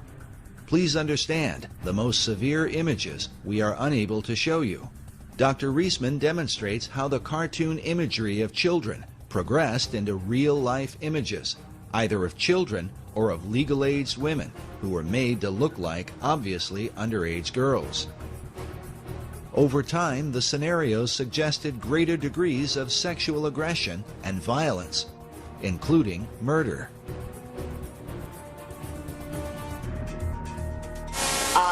That cartoon says, can you read it? Well, anyway, it says, thank you, good night, Betty Lou, thanks for a really swell evening.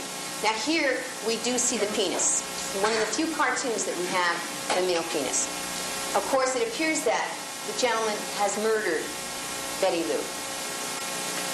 She's tied up in one of these leaf bags. Now, I will challenge any of you in the next week or 2 weeks or month or 2 months or 3 months to drive along a road and see a garbage bag tied up like that, a leaf bag tied up like that, and not somehow flash back to this kind of fantasy image. Now, for you, it may not be a problem, but we have reason to suspect that for some publics, that kind of continual flashback in our subconscious constitutes a real problem.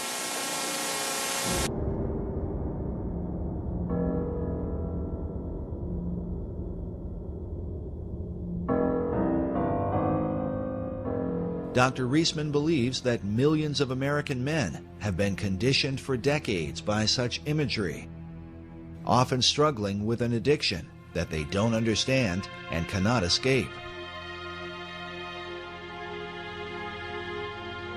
The addiction to porn has now been handed down to America's children, giving their young minds a perverse view of reality and of the relationships between men and women.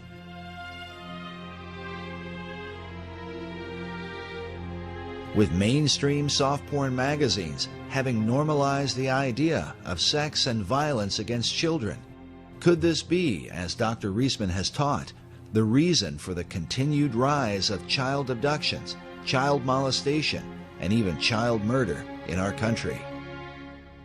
And are these materials, which are often defended under the First Amendment, the real liberty that America's founding fathers fought and died for? I recently read on, I think, Fox News, one of the newscasters there's got a blurb or an article right now on the internet, are our children safe? Is this ever going to end? And I know for a fact it will not end. And it is only going to get worse unless something is done about pornography. The most damaging kinds of pornography are those that involve violence and sexual violence, because the wedding of those two forces, as I know only too well, brings about behavior that is just too terrible to describe. After seeing her presentation at their training center at Quantico, the FBI ordered all copies of Playboy and Penthouse magazines to be removed from the FBI Post-Exchange. A similar reaction occurred with the Southland 7-Eleven Corporation, which had been a major distributor of Playboy and Penthouse. But in 1986, after seeing Dr. Reisman's presentation, the 7-Eleven chain refused to carry the publications, costing the soft porn giants untold millions in annual revenue. Dr. Reisman herself describes what the FBI and 7-Eleven were really responding to. That what they were getting in their house, what their sons were seeing, what the uncles were seeing, what the boyfriends were seeing, was how to sexually abuse a child and laugh about it. During World War II, the Nazis used cartoons to condition the minds of Germans against the Jewish people, creating an exaggerated and comical identity that ultimately led to their persecution and mass murder. Dr. Reisman believes a similar kind of conditioning has happened through the use of cartoon imagery that depict the rape and abuse of children. Children are being sexually assaulted, they're being trampled on, they're being kidnapped, they're being murdered. And I have all of those kinds of cartoons. Some of the following cartoons are disturbing, such as this image from Playboy of an infant child masturbating with a title that reads, "Getting Off." Not surprisingly, the cartoon supports the Kinsian view that children are sexual from birth. Children are often shown to be the aggressors, as in this image of a small child speaking to an older man with a candy cane. The caption reads, "No thank you, nice man. I don't want to go for a ride in your car. Why don't we just go up to my place and BALL?" This image from Penthouse has 3 young girls in conversation. The one with the candy cane says, "Yeah, and he gives you one of these just for straight sex, no deviations." This Playboy image is of a young girl putting her dress back on. She says to the older man in the bathrobe, "You call that being molested?" In this scene, a young girl is in bed with an older man. On the phone she says, "Hello, Mommy. I met this nice political leader from the moral majority on Capitol Hill." Incest is another prominent theme of the magazines. This Playboy image shows a young girl in bed with an obviously older man. The caption reads, "Everything's fine, Mama. Uncle William and I are playing a game called Consequences." This cartoon from Hustler magazine is of a father molesting his high school daughter. She says, "Daddy, not only is what you're doing illegal, it's being done badly." Many scenarios involve characters that most children recognize, such as Santa Claus and the Wizard of Oz characters, in which Dorothy is either raped or molested by her companions. In this cartoon, the Santa Claus has an ecstatic look on his face because the little girl sitting on his lap has her hand inside his pants. In this one, the Santa Claus has his pants around his ankles as he rapes an obviously frightened little girl on his lap. The Santa images become especially violent, even bloody, such as this one, where the Santa character has just murdered a child with a machine gun. The child's bloody body lies on the floor. The caption reads, "That'll teach you to be a good boy." There are literally thousands of such cartoons, cataloged and analyzed by Dr. Reisman. These images have been published by the soft porn industry for more than half a century. But by far the most disturbing collection comes from Larry Flynt's Hustler magazine. For years, Hustler published the cartoon Chester the Molester. It's part of a series in which this man was attacking children.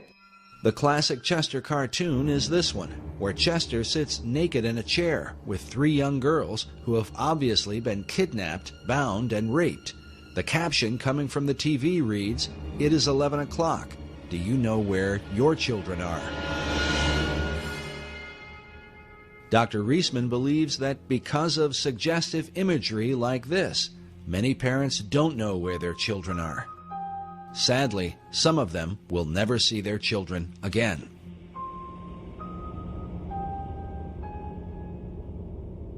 Chester the Molester was the invention of Hustler's head cartoonist, Duane Tinsley, shown here in the 1985 documentary, Rated X, where he explains the character of Chester. And Chester's the character that I do for the magazine.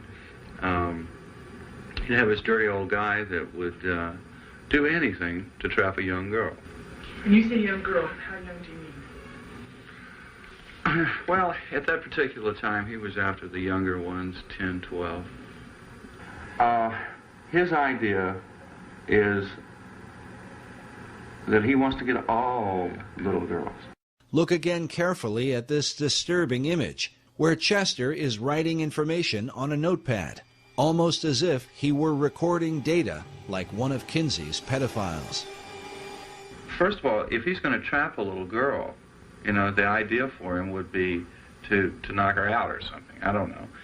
I mean, he didn't have to actually use a club or a bat. He could have smacked her, but just the idea of the bat is a little goofier, better than a baseball bat. I mean, it was just always with him. He was going to hit the little girl over the head trap her, hit the little girl with his club, and drag her off to his lair, as it were. Whether she was going to have fun or not, it was never established. This same attitude seems to have carried into Tinsley's own life. 4 years after appearing in this documentary, Tinsley's daughter would testify in court that she had been repeatedly raped by Tinsley himself. In 1989, Duane Tinsley was tried and convicted as a child rapist, in part because of the research on his work done by Dr. Reisman. There's just no question at all that those cartoons that we showed, that they showed the jury, were absolute evidence of the crimes he had committed on his daughter, as testified by his daughter. During the trial, the jury was shown one of Tinsley's cartoons, which depicted a father molesting his teenage daughter. The caption reads, "Gee, I'd love to go to the drive-in, Tommy, but my dad has some, extra household chores for me tonight." In court, Tinsley's daughter claimed that her father showed her this cartoon and said to her, "This is you and me." The Associated Press reported that Tinsley often said, "You can't write this stuff all the time if you don't experience it." There's no normal human being that can draw those things, that can put that kind of idea out there to the public, who is not experiencing that themselves. No, that's just not going to happen.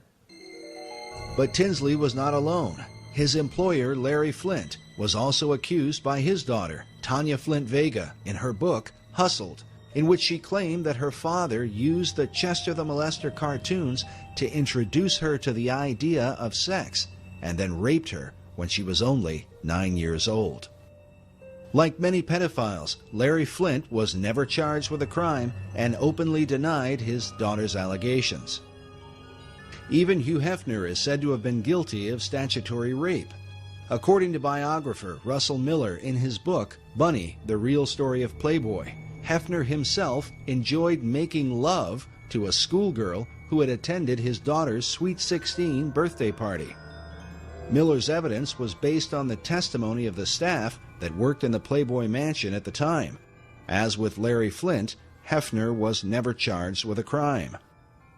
A major breakthrough for Hefner's Playboy magazine and child pornographers in general was the film Pretty Baby, starring Brooke Shields, a film briefly remembered during the recent controversy over the images of 15-year-old Miley Cyrus. Pretty Baby was the story of a 12-year-old girl who grows up with a prostitute mother and ends up losing her virginity in a whorehouse. People magazine ran a story saying Brooke Shields, 12, stirs a furor over child porn in films. Playboy featured images from the film, along with an interview with the film's director, Louis Malle.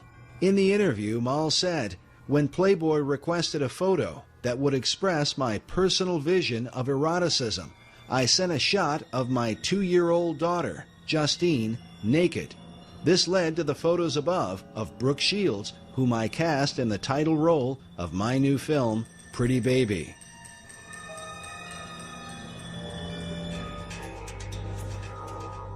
As early as 1971, Reader's Digest published an article titled What Sex Offenders Say About Pornography. The article cited the FBI's Uniform Crime Reports, stating that between 1960 and 1969, the number of forcible rapes committed by males under 18 had increased by 86%. It could be concluded that some force impelling towards sex crime has been operating on younger males in the United States.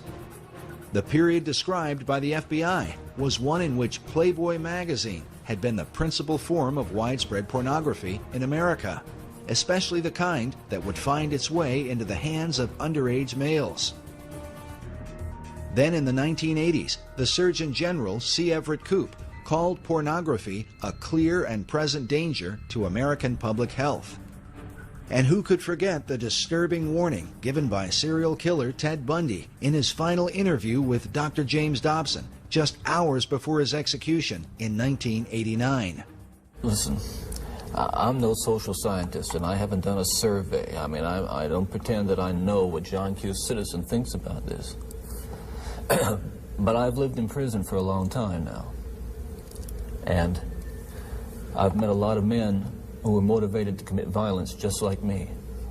And without exception, every one of them was deeply involved in pornography, without question, without exception, deeply influenced and consumed by an addiction to pornography.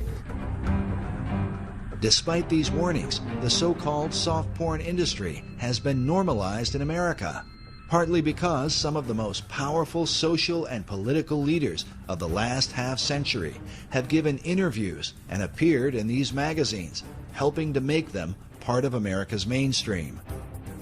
Perhaps most famous was Jimmy Carter's Playboy interview in 1976 as a presidential candidate. While ultimately considered a political blunder, it undoubtedly sent a message of acceptability to the up-and-coming generation, to those who, in time, would end up running the country. As such, what sort of decisions would they make on behalf of America's women and children?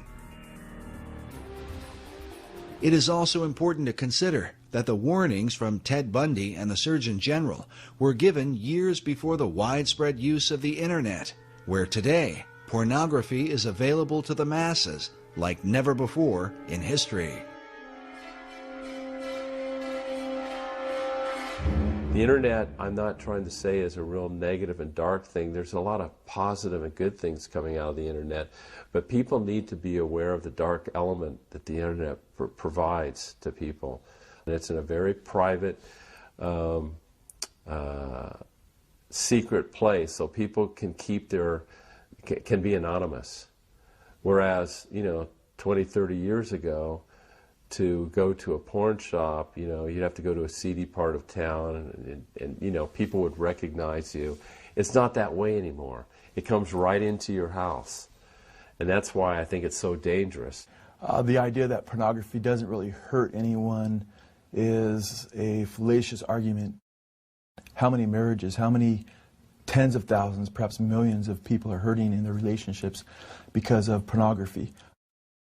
And the guy who watches porn is basically probably going to get addicted to the porn.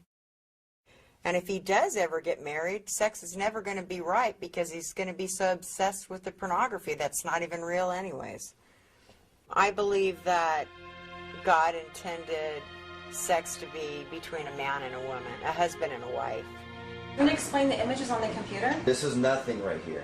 Just because you're not out with some other woman doesn't mean that you're not being unfaithful to our marriage. And what else do you need? What do you need? I want my husband to be faithful. I want my husband to be a father to his children. I don't want him in his office watching pornography and telling me that he's trying to meet deadlines.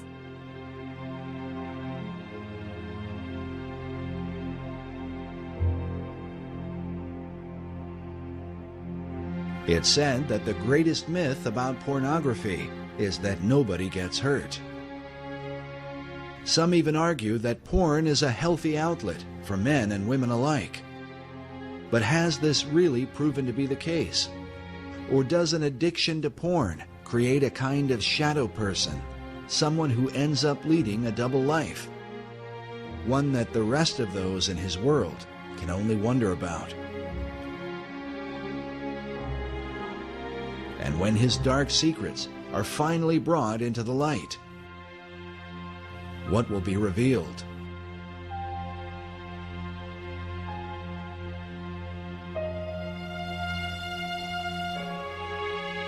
One who understands the dark temptations of pornography is former Penthouse producer J. Gator Henry, who claims he narrowly escaped a lifestyle that became so extreme it almost landed him in prison. I'll say that, but for the grace of God, there go I when I see these men that are being arrested on the news. As a former producer for Penthouse magazine, Gator rubbed elbows with some of the big celebrities in Hollywood, including Ozzy Osbourne and Pamela Anderson. And as you would expect, his work exposed him to countless Penthouse models. Man, it was an ego rush to be around the most beautiful women in the world and then running around naked. And to a lot of men in America, I had the dream job. I mean, I was their hero. I was doing what everybody thought was the greatest thing in the world that a man could be doing for a profession. Gator believes his addiction to pornography began with a troubled childhood. My uncle had molested me when I was a child, and he ended up confessing that to me prior to his death from AIDS a few years ago, so I had that event in my life, and then I also remember when I was young finding a penthouse in my father's bedroom closet.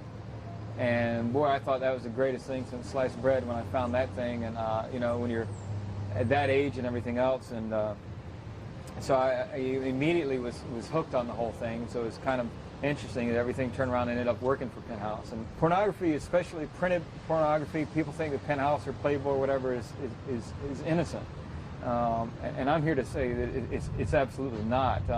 Having also a drug past myself, marijuana is a stepping stone in the drug world, Penthouse magazine or Playboy magazine is a stepping stone in the porn world. You start there, it's not going to end there.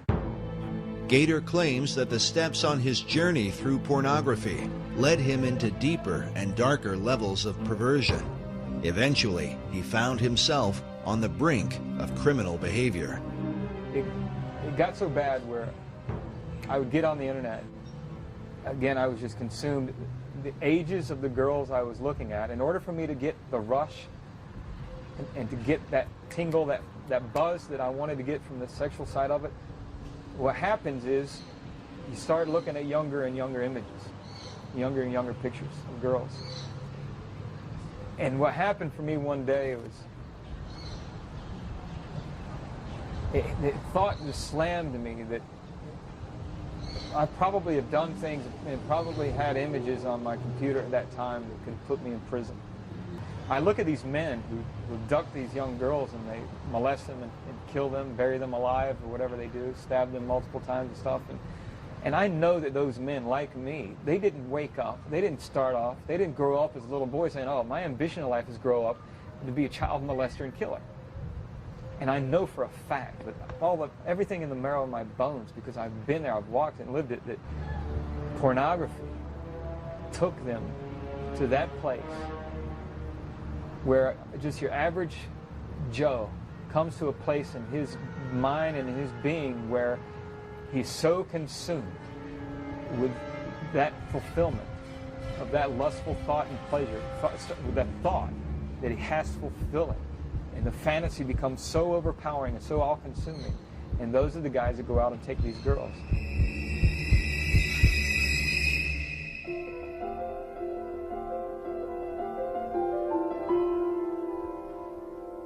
Thankfully, Gator Henry says that in his case, he never reached that point of criminal behavior. Today, he tells others he found strength to turn away from his dark addiction through his faith in God. I remember it now, and I saw myself.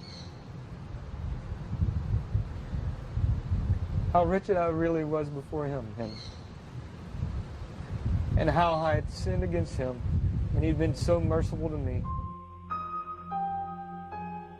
Dr. Judith Reisman has commented that in her more than 30 years of research, she has seen few, if any, escape their porn addiction except through anti-porn activism or faith-based programs. In Gator Henry's case, he says it was his Christian faith and the teachings he found in the Bible that kept him from becoming a sex offender. And what delivered me, what took me out of that, was plain and simple.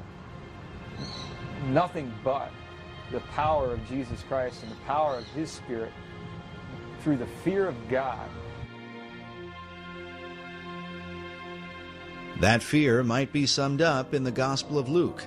When speaking about children, Jesus said, "It were better for a man that a millstone were hanged about his neck, and he cast into the sea, than that he should offend one of these little ones."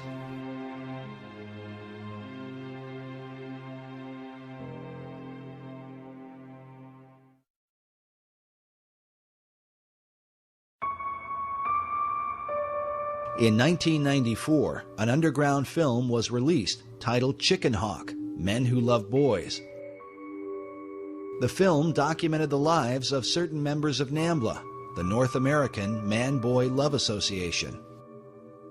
The word chicken hawk is a reference in the gay community to older men who prey upon underage children, boys in particular.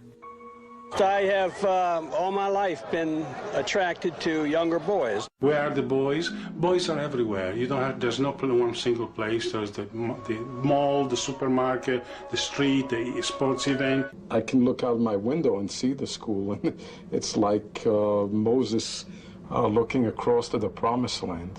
He kept making excuses to pull up his shirt and show me his belly in a highly flirtatious way to any ordinary boy lover such as myself, a very exciting and appealing way. Now, the Queen's Vernacular was considered to be the #1 gay lexicon dictionary for homosexual language. 12,000 words in this dictionary, and you open it up, and their mascot is, as was the mascot in The Advocate, a boy, Boy Scout in this case.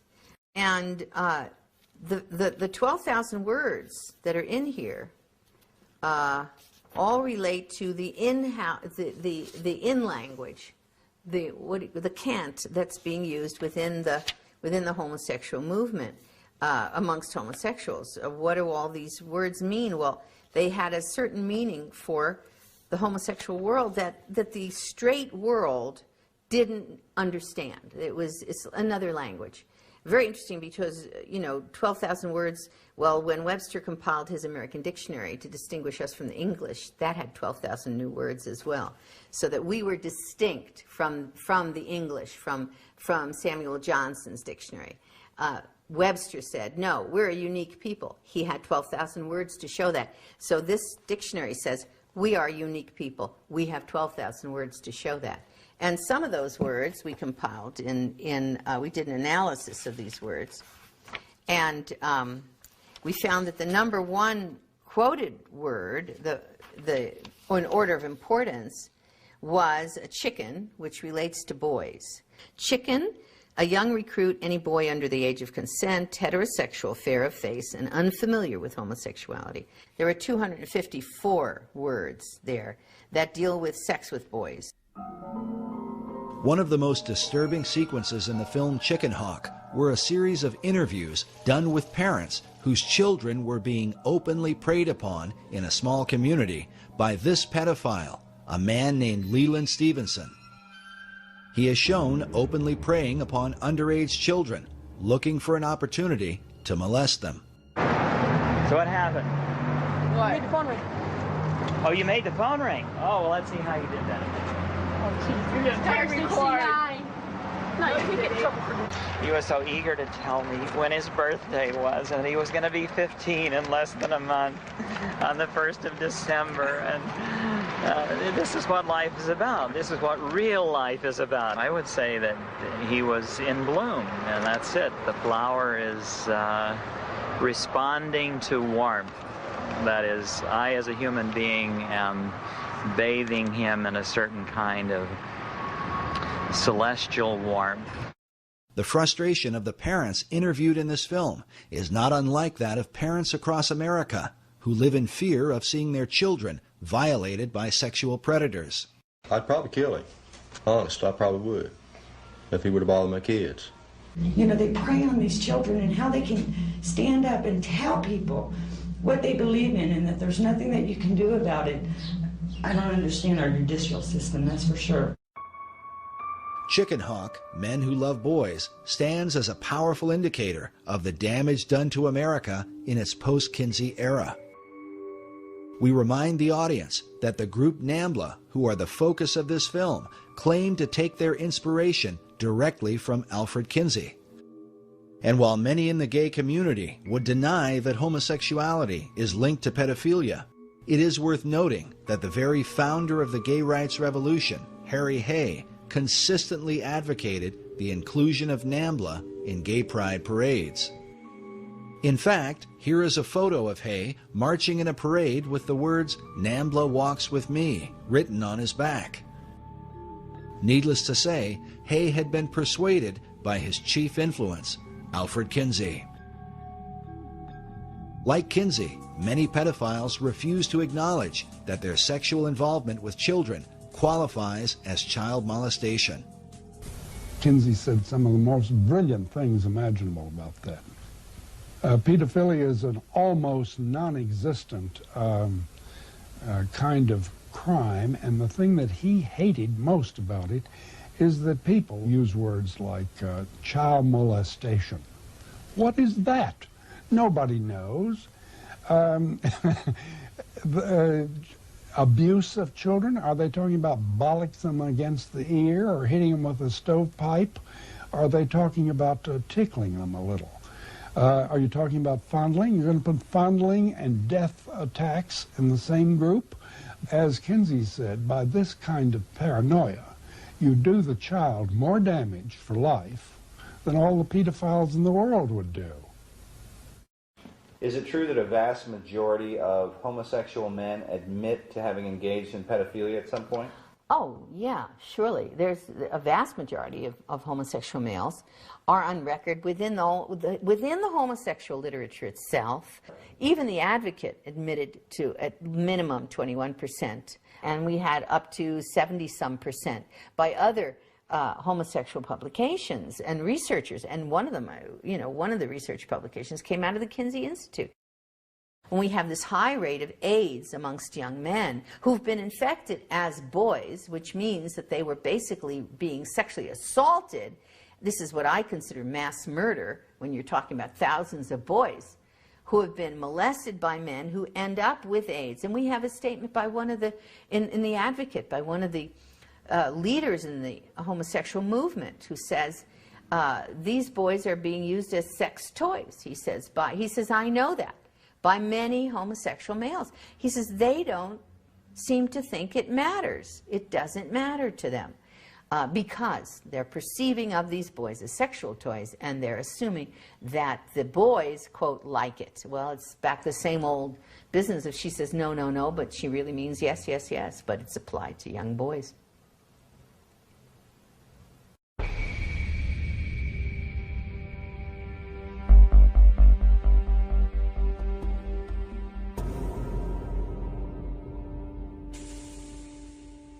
While groups like NAMBLA seem to represent an extreme viewpoint, the reality is that their philosophy is embraced by leading members of the academic community in what is called sexology, the study of human sexuality. From the late 60s and early 70s, both in the US and in the UK, there was what's called a paedophile liberation movement, and this put forward the notion very volubly that it's perfectly all right for men to have, or indeed women, for adults to have, quotes, consensual sexual relationships with children of any age, which is plainly nonsense.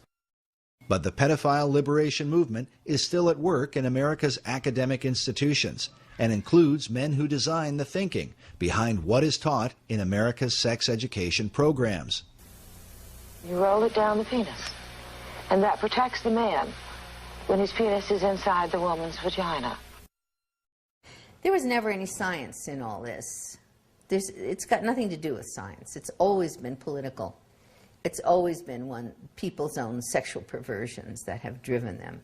And now that drives those sexual perversions into the schoolroom in the form of sex education curricula. Some of the leading pedophile supporters include the late Dr. John Money of Johns Hopkins University, Dr. John DiCecco, Professor Gilbert Hurt, and Dr. Hubert Kennedy, all out of San Francisco University. Perhaps the most influential was the late Dr. Vern Bulla from the Center for Sex Research at California State University, Northridge.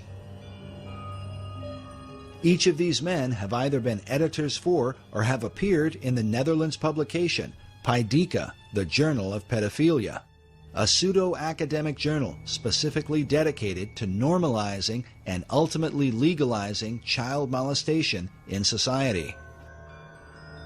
Also appearing in Paideia was Dr. Ralph Underwager, who was often called as an expert witness in court cases involving child abuse.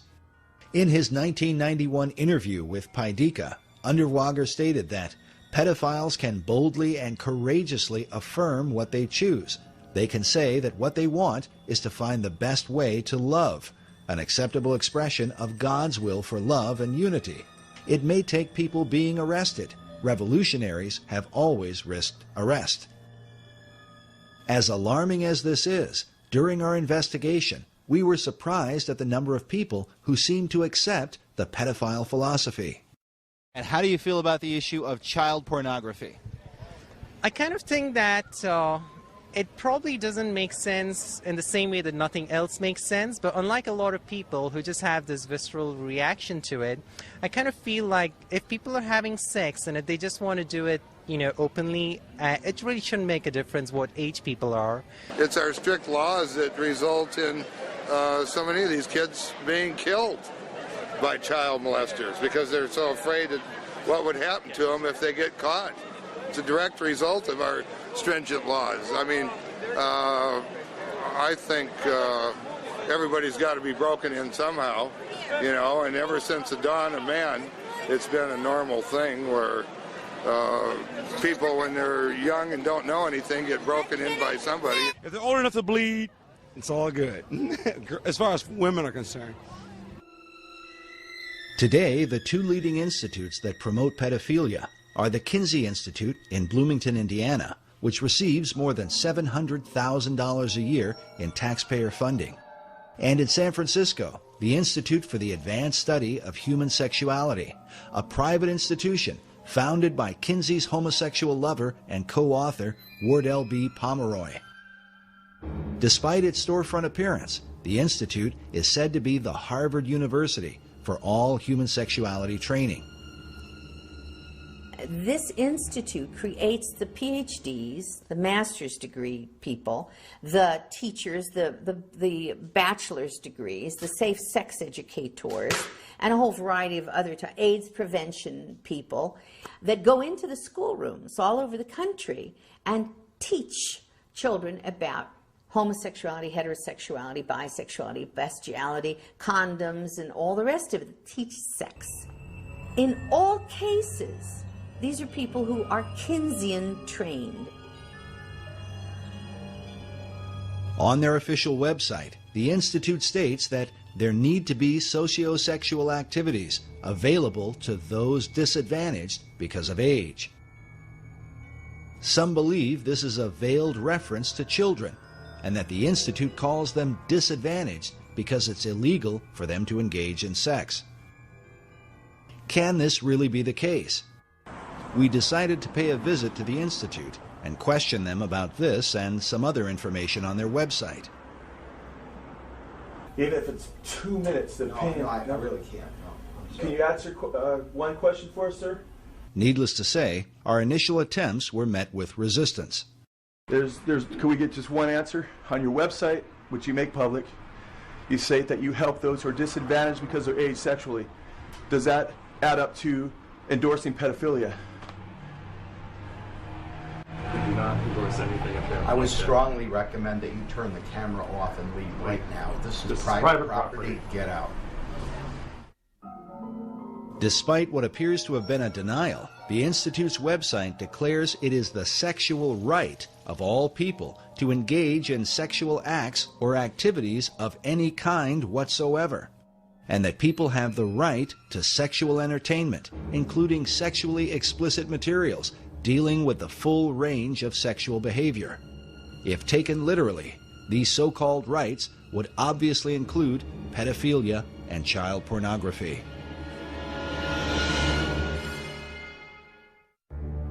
Beyond all this, the Institute's founding director, Wardell Pomeroy, wrote the book Boys and Sex, in which he promoted the idea of boys having sex with animals, such as a dog, a horse, or a bull.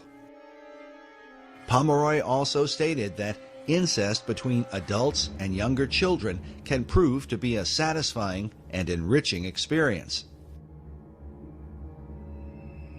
But the influence of Pomeroy's Sex Institute goes even beyond the academic community and into America's churches. The line from Kinsey to the current destruction of the Catholic Church is very direct. In the past 4 years, more than 180 people have come forward claiming they were sexually abused by priests in this area over the past 60 years. Consider this raw data. A survey commissioned by the U.S. Catholic Church found more than 10,000 allegations of sexual abuse involving more than 4,300 priests and deacons. The harm done to trusting families is immeasurable and was perhaps most powerfully captured by filmmaker Amy Berg in Deliver Us from Evil, a documentary about a child-molesting priest and the anguish he brought to countless children and their parents. I feel betrayed by the church. The church has betrayed me and my family, and they destroyed it. When the Vatican II comes through and the whole notion of liberalizing the church emerges, this group of sexologists or psychologists who are trained by them go into the clergy, goes into the Catholic Church to help decide who makes a good priest. They throw out all the Orthodox applicants, and people who kind of are unsure or who are very sure, who are rather homosexual or something, they get put through. And the folks who are not quite as stable in a way in terms of their orthodoxy, they're permitted into the clergy to a great extent. And several of our key dioceses, or the training, the places where the clergy are trained, bring in pornography from the Institute for the Advanced Study of Human Sexuality to train priests the same way the medical profession has been trained. Desensitizing the priests on issues of homosexuality and promiscuity and bisexuality and everything else, using that pornography to desensitize them and condition them, and in many cases, to seduce them.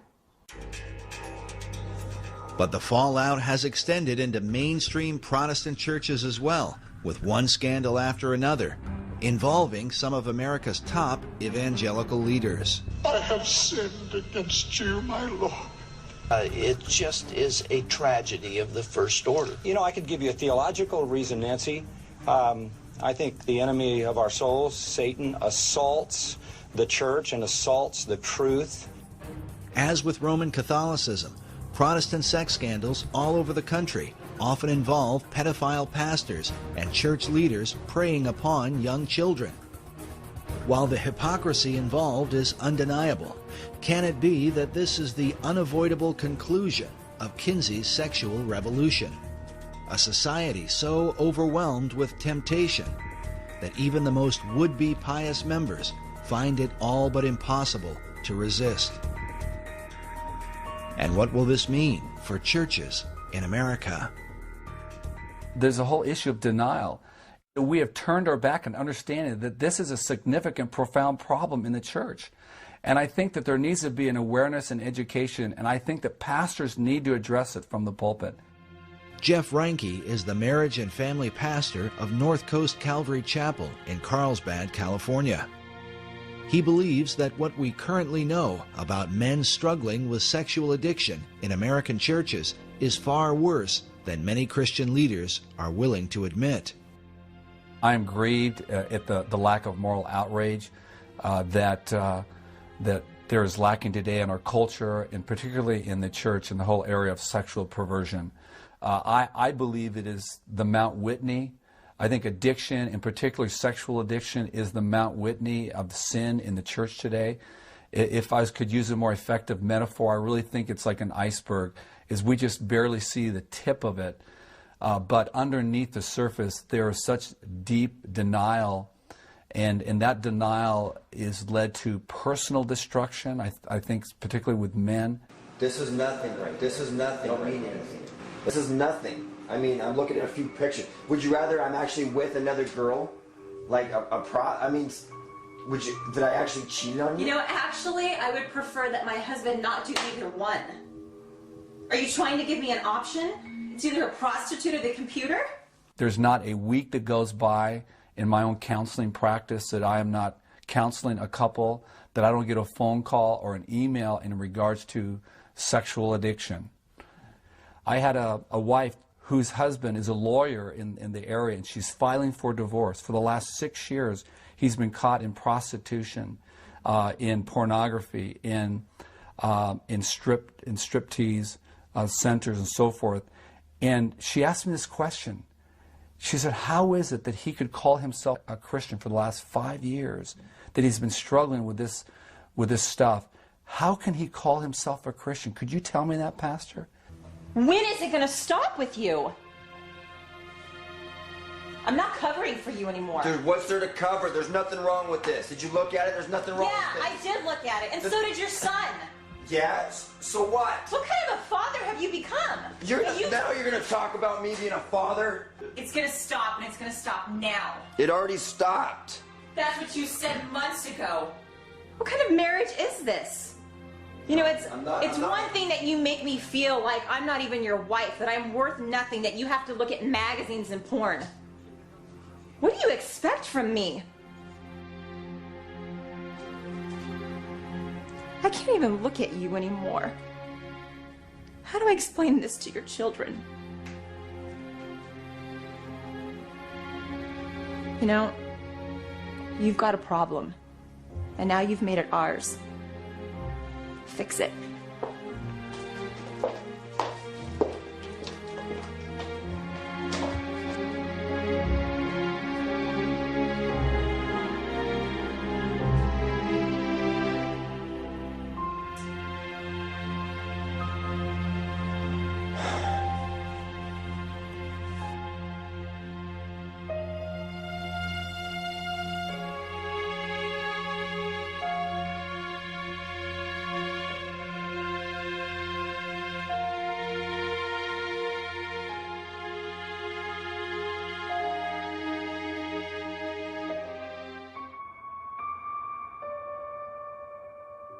With so much devastation affecting America at many levels, the question is, why hasn't something been done about Kinsey's dark legacy? The answers are complicated. Many brush off the continued influence of Kinsey and his disciples because they are told that things have gotten better because of them. It is often reported that sex crimes are diminishing in America, and that rape has supposedly declined by 85% since 1970. Law professor Anthony D'Amato published an essay in 2006 titled "Porn Up, Rape Down," crediting the porn industry for this so-called reduction of rape. But leading members of law enforcement strongly disagree. Denver Police Lieutenant James D. Ponzi is a Regis University professor whose research on crime statistics has been presented at Harvard University and published in police journals across the country. Ponzi was quoted in Police Beat in May of 2005. He said, "In 1998, Shannon Schreiber was raped and murdered. The lawsuit her parents filed revealed the practice of downgrading sexual crimes. Departments cooked the books to lower crime rates." Lieutenant Ponzi got emails from different departments all over the country regarding statistics being altered in their cities. Ponzi said these lower rape statistics don't reflect what is truly happening in sex-related crimes. The reason for the deception is political pressure to lower crime rates, as partly exposed by U.S. News and World Report. In April of 2000, they wrote, "Facing political heat to cut crime in the city, investigators in the New York Sex Crime Unit sat on thousands of reports of rapes and other sexual assaults." Police Captain Rich Costello stated that the way crime was solved was with an eraser. In that same year, it was also reported that the FBI conducted a limited investigation and discovered that PPD had failed to report between 13,000 and 37,000 major crimes. Lieutenant Colonel Dave Grossman is a West Point psychology professor and Pulitzer Prize nominee. He is a renowned expert in human aggression and co-author of the book, Stop Teaching Our Kids to Kill. On crime statistics, he says, the downturn in violent crime in the U.S. in the 1990s is very deceptive. Violent crime is still about 5 times greater today per capita than it was in 1957. Grossman says the biggest factor for the lower crime rates is that we are lying about the data. One of the tactics used is to manipulate statistics in a way that gives a false impression to the public. For example, at the beginning of this film, we told you that some 58,200 children are abducted each year by non-family members. This report from the Department of Justice goes on to say that only 115 of these are stereotypical kidnappings. But they define stereotypical kidnapping to include children who are held for ransom or transported a distance of 50 or more miles. The report goes on to say that of the 58,200 children abducted, about half of the victims were sexually assaulted. While most people will be left thinking only about 115 kids, the reality is that at least 29,000 children are kidnapped and raped in America each year. The report also says that this is an underestimate. Researchers like Lieutenant James Ponzi, who we spoke with during our investigation, believe that the real number is much higher than anyone is able to document. As parents and guardians, we should consider again carefully the words of former prosecutor Ann Bremner. And we also see in a lot of these kidnapping and death cases recently by sex offenders that your child can be lost in just an instant. So I think you have to be vigilant at all times. Be vigilant at all times.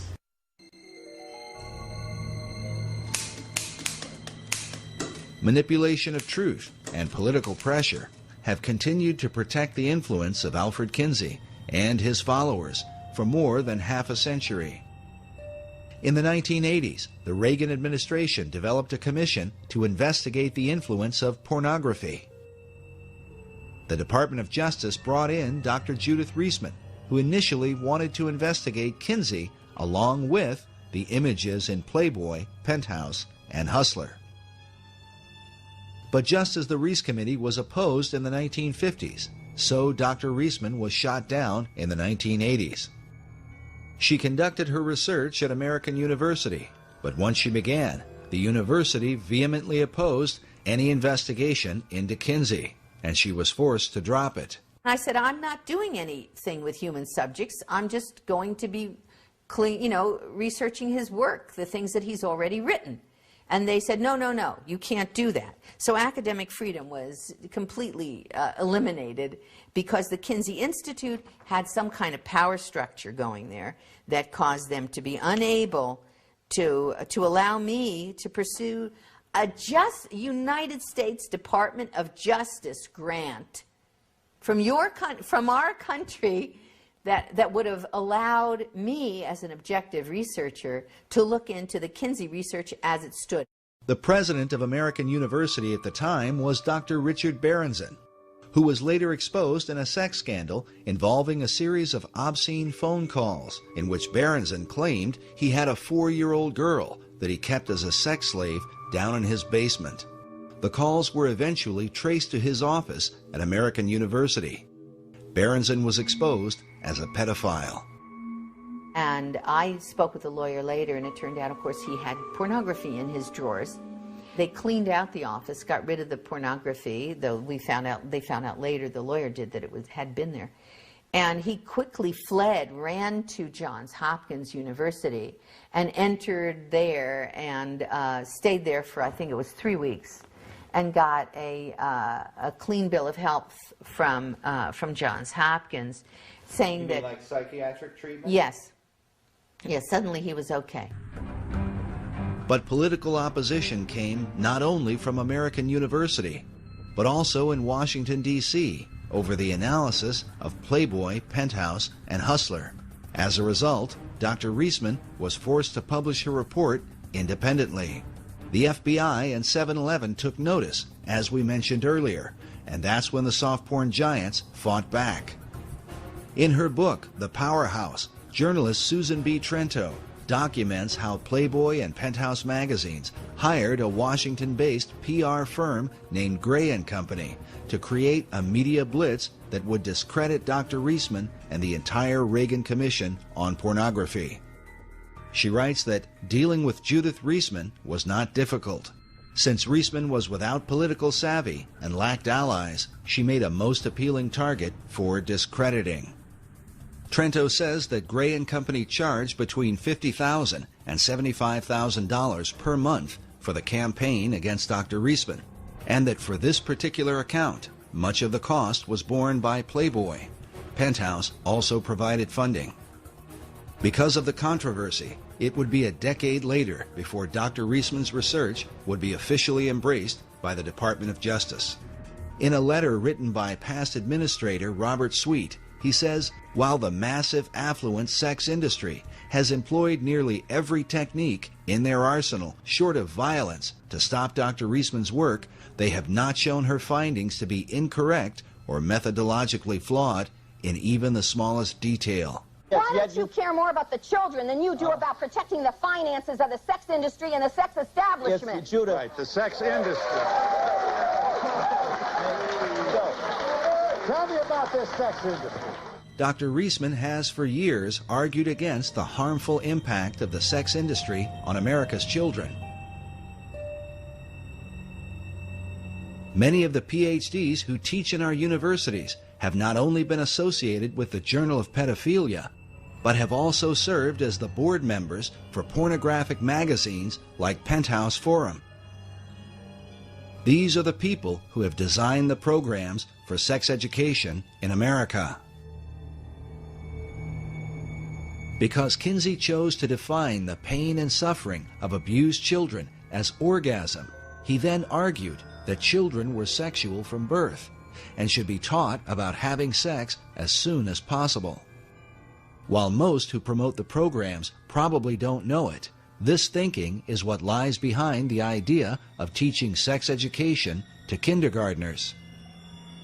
I remember him using this in his campaign against me, saying Barack Obama supports teaching sex education to kindergartners.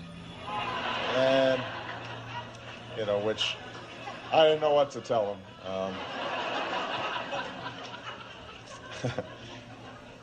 But it's the right thing to do. To provide age-appropriate sex education, science-based sex education, science-based sex education in the schools. Remember that this science-based sex education begins with the so-called scientific data gathered by Kinsey's pedophiles and recorded by him in his sex reports, something that Kinsey's followers continue to insist is relevant in teaching our children today. These specific findings about these children are totally irrelevant to modern sex education. Consider again this image of a teacher showing what appears to be 6- and 7-year-old girls how to use a condom. Who will this 7-year-old be using a condom with? When you consider that the PhDs who have designed these programs openly support the pedophile philosophy, we can only wonder, is sex education really intended to protect America's children, or to condition them for seduction at the hands of a child molester? Why are America's children disappearing? For those who study the influence of Alfred Kinsey, the answer becomes more than clear. The Kinsey Institute continues to lead the way in sex education and continues to be funded by the American taxpayer. Dr. Reisman believes the Institute should come under an official investigation, something she was prevented from doing during her time at the Department of Justice. The Kinsey Institute was so frightened that the truth would come out. That time it was Reinisch, and then later it would be Bancroft, that they threatened lawsuits to everybody. And they pulled out every stop. They put the arm on everyone politically and institutionally. Their Rockefeller grants, their money, their funding from all kinds of other people would be pulled into play to stop Reisman from looking at the information that was right out there, that belongs in the hands of the American public, so that the American public can make their own decisions about whether this is true, whether I'm wrong and I should be sued or put in jail or something, fine. Or whether they're wrong and we need to have a proper investigation so that the American public knows the truth about our history and how come we're getting to where we are where we are in terms of the kinds of violence that are taking place in society and violence to children.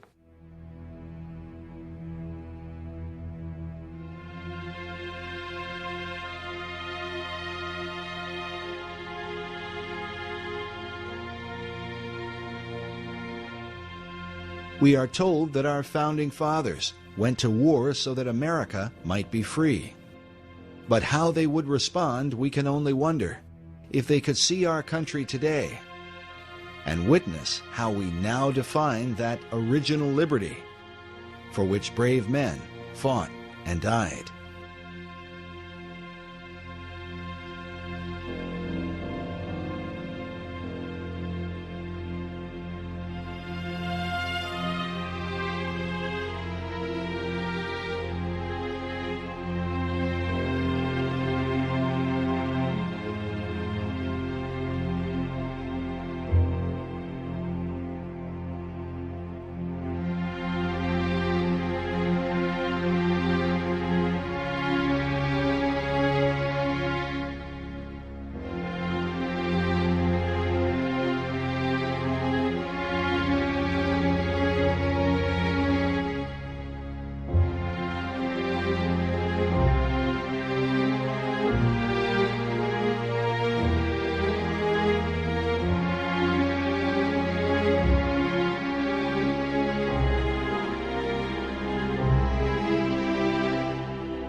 Egypt, land of the pyramids and pharaohs. One of the most studied and scrutinized civilizations of the ancient world, and yet it remains veiled in mystery. In this video, we are going to see that the Quran reveals secrets about Egypt that until recently were lost to mankind.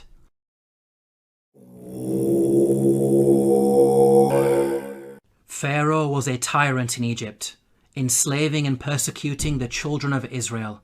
The Quran states the following about the death of Pharaoh and his supporters. فما بكت عليهم السماء والأرض وما كانوا منظرين. Note the words, heaven and earth wept not for them. A recently unearthed pyramid text has granted us new insights into the meaning of this verse. The pyramid text reads, "The sky weeps for you, the earth weeps for you, when you ascend to heaven as a star." Here, the pyramid text praises Pharaoh, claiming that upon his death he will ascend through the sky and claim supremacy of the heavens by becoming a star. We can see that the Quran quotes the pyramid text directly in its rebuttal of Egyptian adulations of Pharaoh. What's amazing is that knowledge of the ancient Egyptian language of hieroglyphics was lost to mankind at the time the Quran was revealed. It wasn't until the discovery of an artifact known as the Rosetta Stone in the 18th century, over 1,000 years after the revelation of the Quran, that mankind has been able to fully decode the hieroglyphics.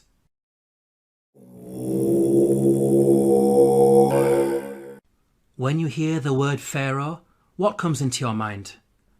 Most people think of the supreme ruler of Egypt. This is correct, but the word did not always refer to the supreme ruler. Ancient Egyptian history is divided into different periods. The word Pharaoh, Egyptian Perah, had different meanings depending on the period of Egyptian history. Historically, the word Pharaoh only started being used as a title for the supreme ruler much later in Egyptian history, during the New Kingdom period. Before this, the word meant great house and was used to refer to the royal palace. The Encyclopedia Britannica states, Pharaoh, originally the royal palace in ancient Egypt.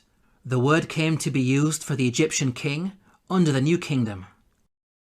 Let's now analyze the Quran's accounts about Egypt in light of these historical facts. Like the Bible, the Quran discusses the prophets Joseph and Moses, who both spent time in Egypt. Joseph is dated by scholars to either the Middle Kingdom or Second Intermediate period, well before Pharaoh meant ruler. In the story of Joseph, the Quran repeatedly uses the word king to refer to the ruler of Egypt. He is never once called Pharaoh. Moses is dated by scholars to the New Kingdom period. In the story of Moses, the Quran repeatedly calls the ruler Pharaoh. He is never called king. We can see that the Quran is accurate in its use of language when it comes to describing the leader of Egypt at different periods in its history. How could the author of the Quran have known this? The only source of information about ancient Egypt that would have been readily available are the Bible-based stories. To claim that the Quran copied from the Bible is problematic because the Bible uses the word Pharaoh to refer to the Egyptian ruler in the story of Joseph, which is historically inaccurate. The Quran cannot have copied from the Bible because the Quran corrects the Bible.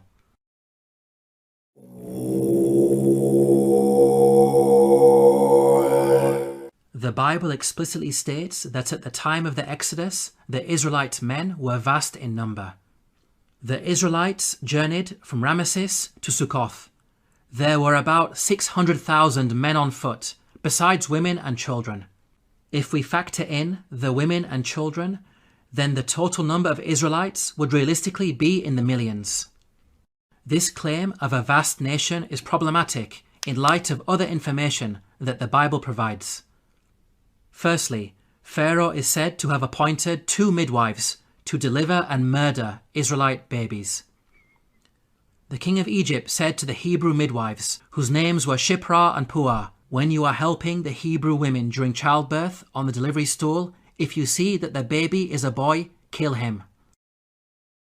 2 midwives would only be sufficient for such a task if the Israelites were small in number and giving birth to a manageable number of babies. 2 midwives would not be sufficient for a vast nation of millions.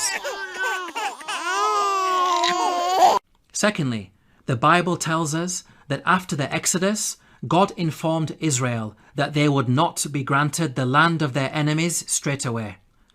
But I will not drive them out in a single year, because the land would become desolate and the wild animals too numerous for you.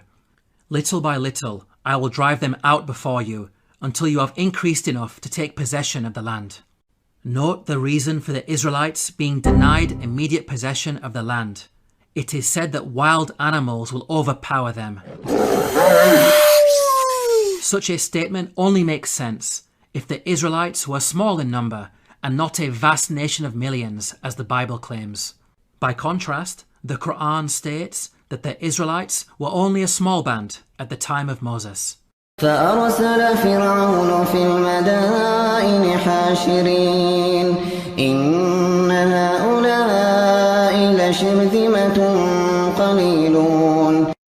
We can see that the Quran fixes the contradictions that are present in the biblical narrative.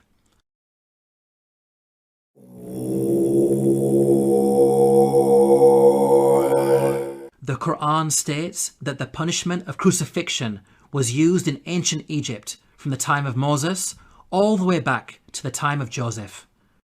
Now, the word crucifixion typically brings to mind the Roman cross. However, in antiquity, there were different forms of crucifixion. Professor of Archaeology David Chapman wrote, "In studying the ancient world, the scholar is wise not to differentiate too rigidly the categories of crucifixion, impalement, and suspension.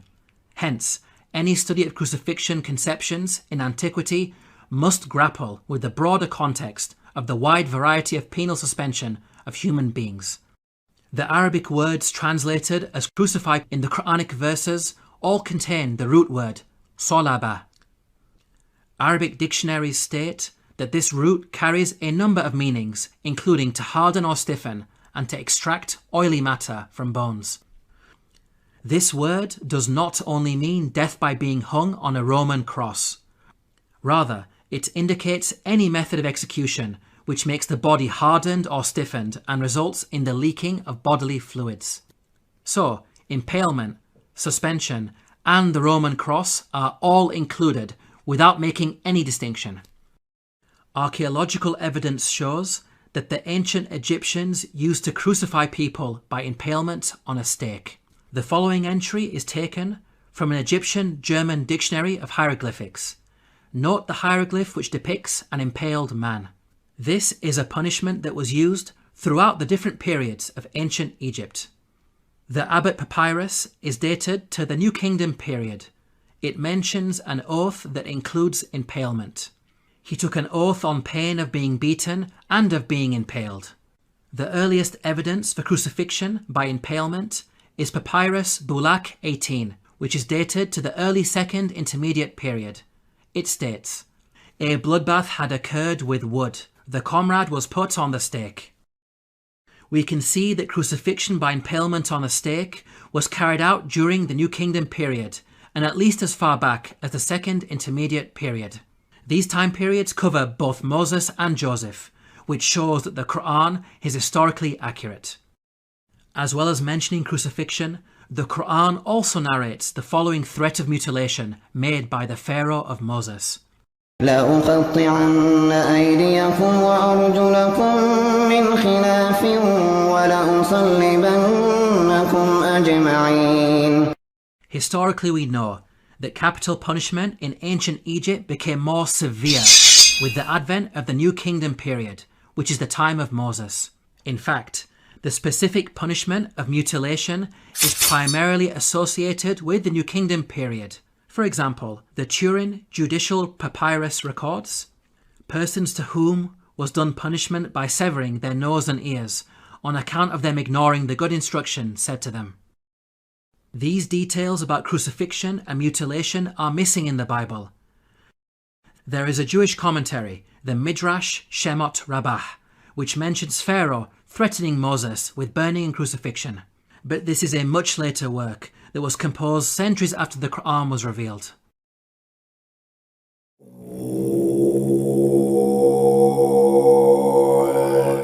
Neither the Bible nor Quran identifies the Pharaoh of Moses by name.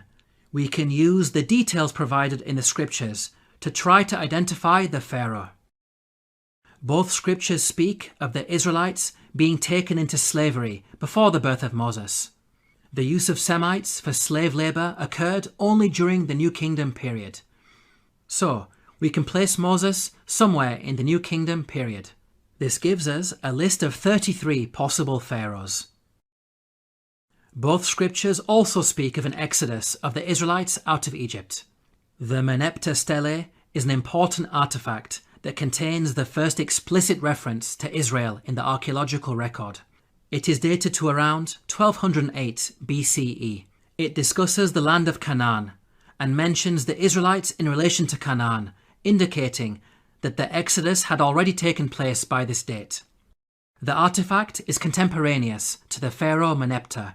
This means that the Exodus had to take place before Merneptah, since Merneptah was alive and in power after the Exodus and not drowned in the sea. This establishes an upper boundary in the timeline of the pharaohs.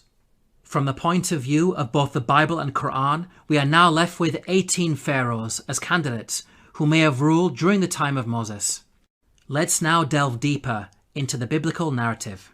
The Bible claims that there were 2 different pharaohs who were in power. The first died while Moses was in hiding in Midian. When Pharaoh heard of this, he tried to kill Moses, but Moses fled from Pharaoh and went to live in Midian. During that long period, the king of Egypt died. The new Pharaoh continued his predecessor's persecution of the Israelites, and it was his second Pharaoh who was later drowned when Moses crossed the sea. The Bible gives us a timeline for these events. The burning bush encounter with God took place when Moses was 80 years old. So from his birth to the Exodus, there was a span of at least 80 years, during which 2 pharaohs ruled Egypt. Now, there is a big problem if we compare this biblical narrative to the timeline of the pharaohs. We've seen that the Bible claims exactly 2 pharaohs ruled during the 80-year period from the birth of Moses to the Exodus. If we consider the number of years that each of the pharaohs ruled, we can see that there is no 80-year period during which only 2 pharaohs ruled. Any given 80-year period will give you at least 3 pharaohs in power. We can see that the biblical narrative contradicts the historical evidence. Let's now compare the Quranic narrative. Unlike the Bible, the Quran depicts a single pharaoh reigning from the birth of Moses all the way up to the Exodus. The Quran informs us that Moses fled to Midian when he reached the age of maturity. The Quran defines the age of maturity as 40 years old. The Quran also informs us that during his time in Midian, Moses spent 8 to 10 years in the service of his father-in-law before returning to Egypt to face Pharaoh. This means that Moses was at least 48 years of age when the Exodus happened. The only Pharaoh during the New Kingdom period who had such a lengthy reign as an absolute ruler was Ramesses II, who ruled for 66 years. The Quranic account is perfectly in line with the historical evidence and fixes the chronological issues that are present in the biblical narrative.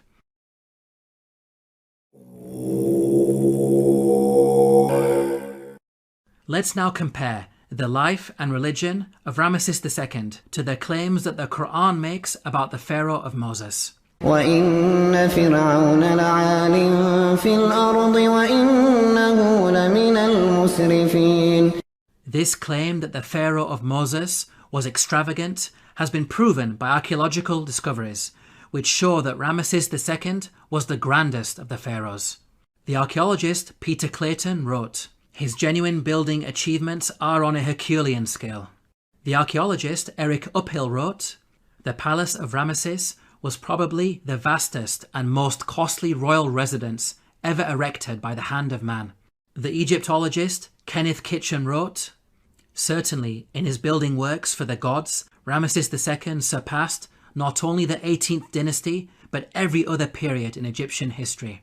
With regards to the religion of the Pharaoh of Moses, the Quran makes the following claim.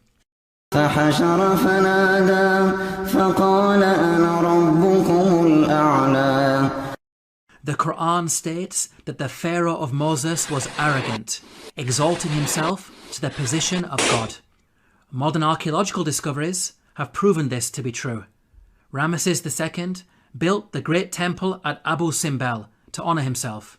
Its entrance is flanked by 4 colossal statues of Ramesses II, which dwarf the statue of Ra Horakhti, god of the horizon, located above it. This temple also contains an image of Ramesses II making a sacrifice to his divine self.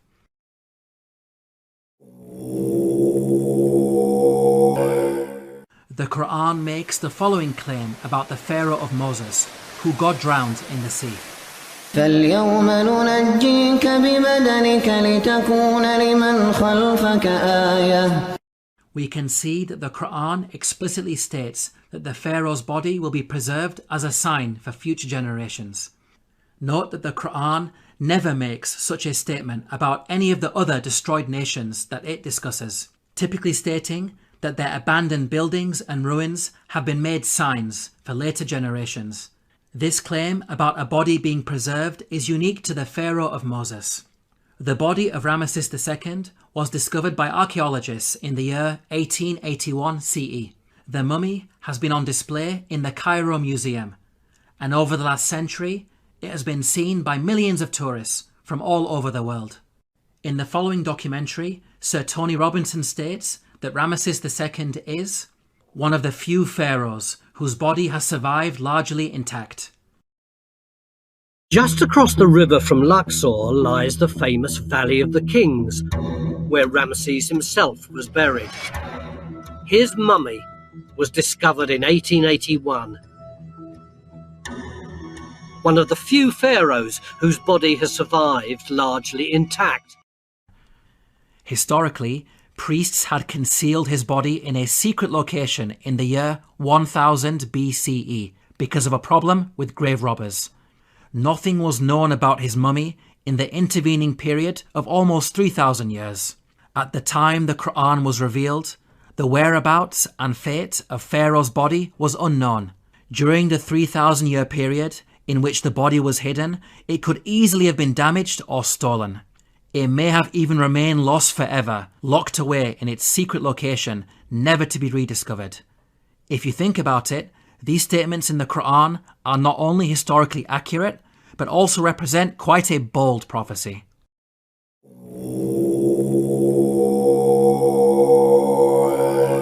The Bible informs us about a series of plagues that God brought upon Egypt.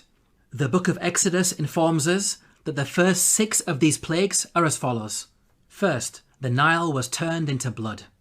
Second, masses of frogs. Third, swarms of mosquitoes. Fourth, swarms of flies. Fifth, the death of livestock. Sixth, boils on people and animals. Now at first glance, this series of plagues in the biblical narrative may seem random and unrelated. However, the Quran sheds light on these events. The Quran states the following about the divine punishments against Egypt. فأرسلنا عليهم الطوفان والجراد والقمل والضفادع والدم آيات مفصلات فاستكبروا. Notice the first punishment mentioned by the Quran, a flood. This is an important detail that is not found in the Bible. This punishment of a flood actually explains the 6 seemingly random and unrelated plagues in the biblical narrative. A flood would result in high concentrations of red earth entering the Nile River and causing a blood-like colour, killing fish and making the water undrinkable, as described in the biblical narrative. This phenomenon is attested to historically, as recorded by a Middle Kingdom Egyptian sage. See, the river is blood. One shrinks from other people and thirsts for water. The rest of the biblical plagues are also easily explained as a consequence of the flood. Frogs, mentioned in plague number 2, are known to fill the land after Nile floods. The death of the frogs recorded in the biblical narrative can be caused by contamination of anthrax that was carried over from the rotting fish. Mosquitoes, mentioned in plague number 3, proliferate after Nile floods, as the pools of water left over from the flooding would have allowed them to overbreed. Swarms of flies, mentioned in plague number 4, would be brought about by the massive death of frogs on the land. The death of pasturing livestock, mentioned in plague number 5, can be explained by anthrax, as brought on the land by the frogs. The boils on humans and cattle, mentioned in plague number 6, may have been caused by bites. The stable fly in particular is infamous for its vicious biting of mammals. We can see that the Quran's mention of a flood easily explains the biblical plagues, which are not random as initially appears to be the case, but in fact a series of interrelated events.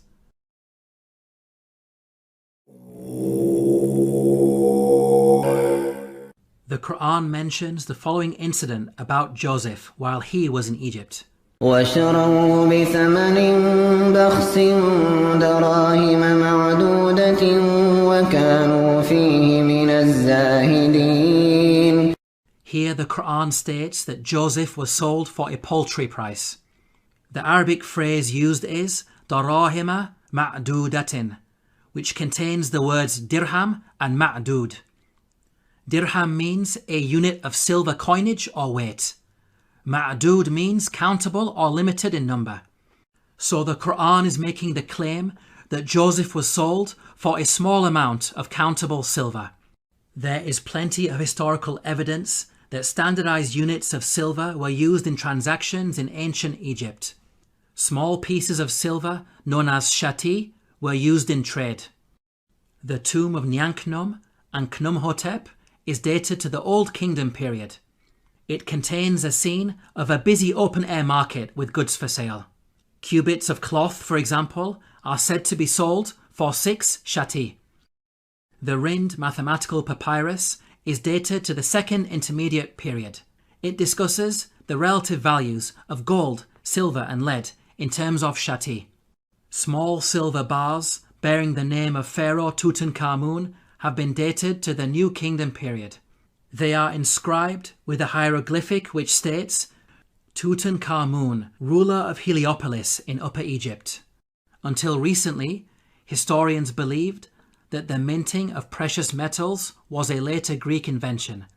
These recent Egyptian archaeological discoveries have forced historians to completely revise their understanding of coinage in the ancient world. How is it possible that such knowledge was revealed in the Quran nearly 1,500 years ago? The Bible mentions that Joseph was sold for 20 of silver. However, this sale is said to have taken place with some Arabs outside Egypt. By contrast, the Quran states that the sale took place inside Egypt.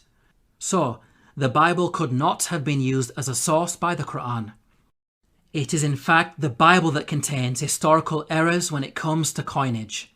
For example, the Bible makes the claim that a gold coin known as the darik was used at the time of King David. They gave toward the work on the temple of God 5,000 talents and 10,000 darics of gold. As historians point out, the darik is named after the Persian leader Darius the Great, who lived hundreds of years after King David. The Jewish Encyclopedia acknowledges this error.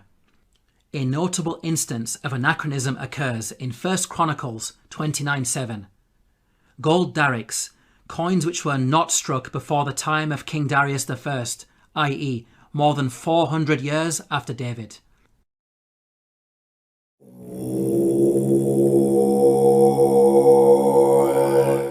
The Quran narrates the following conversation between the Pharaoh of Moses and an individual referred to as Haman. وقال فرعون يا هامان ابن لي صرحا لعلي أبلغ أسباب السماوات فأطلع إلى إله موسى وإني لأظنه كاذبا. Here Pharaoh commanded Haman to build a tower that would allow him to reach the heavens. It's important to understand that Pharaoh's intention was not to literally scale a tower to reach the sky. Rather, it's a reference to the Egyptian belief that after death, the Pharaoh would ascend from earth to heaven, taking his place among the gods. As we covered earlier, the author of the Quran had an awareness of ancient pyramid texts that detailed such beliefs. Egyptian monuments housed the bodies of dead pharaohs. These monuments acted as a bridge between this world and the next. They were filled with religious writings that served as instructions to help the dead pharaoh ascend to the heavens. Hence, the person in charge of constructing such a monument for Pharaoh would not only need to be skilled in architecture, but also highly knowledgeable in religion, a builder-priest of sorts. Let's now turn to history to see if we can identify an individual known as Haman, who was both a builder and a priest. Earlier we concluded that Ramesses II was the pharaoh at the time of Moses, so we will focus on this time period. A block statue in the Egyptian Museum of Munich contains a biographical account of the life of a high priest named Baken Khonsu. In his own words he states, "I am one truly reliable, useful to his Lord, who performs beneficent deeds within his temple. I being principal chief of works in the estate of Amun, I erected obelisks of granite stone whose tops reach to the sky." Here, Baken Khonsu tells us that he served the pharaoh in two ways, first by performing rituals in the temple, and second as chief architect. In fact, Baken Khonsu was an architect extraordinaire, being one of the greatest in all of ancient Egypt. He is responsible for constructing the Temple of Amun at Karnak, a monument that remains one of the largest religious structures ever created by man. With regards to the priesthood, Baken Khonsu informs us that he had a very long and illustrious career. "I was a third prophet of Amun for 15 years. I was a second prophet of Amun for 12 years. He appointed me high priest of Amun for 27 years. Here Baken Khonsu is stating that he served the god Amun throughout his priestly career. Amun is the name of an Egyptian deity who rose to prominence during the New Kingdom period. By the time Baken Khonsu died, he had been a priest for many decades, having served Ramesses II as high priest throughout his reign. Both Ramesses II and Baken Khonsu were contemporaries who died around the same time. What about the Quran's mention of Haman? How does it relate to Baken Khonsu? Baken Khonsu referred to himself by the title High Priest of Amun. The actual phrase in the hieroglyphics is Ham, Nata, Tapi, Amana. The word Ham literally means servant, and Amana is how you articulate the name of the god Amun in Egyptian. Baken Khonsu was Ham Amana, meaning servant of Amun. The Quran's mention of Haman may be simply an Arabized version of the Egyptian Ham Amana. Let's now summarize the main points about Baken Khonsu. He was a senior-ranking figure under Pharaoh Ramesses II, acting as both high priest and chief architect. He served in the temple of the god Amun and thus had the title Ham Amana. It is clear that all of the historical evidence fits perfectly with the Quranic narrative. Now it's important to point out that the Bible also mentions a Haman, but the resemblance is only in name. The biblical Haman served under a Persian king and bears no relation to the Quranic Haman of Egypt. Yet again, these are details that are completely missing in the biblical narrative.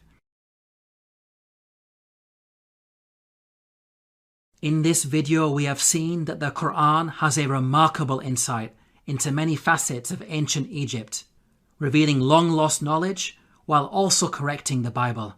Claims that the author of the Quran copied from the Bible are clearly rubbished in light of such facts. The Quran boldly declares its origins. تنزيل الكتاب لا ريب فيه من رب العالمين. Productions. do.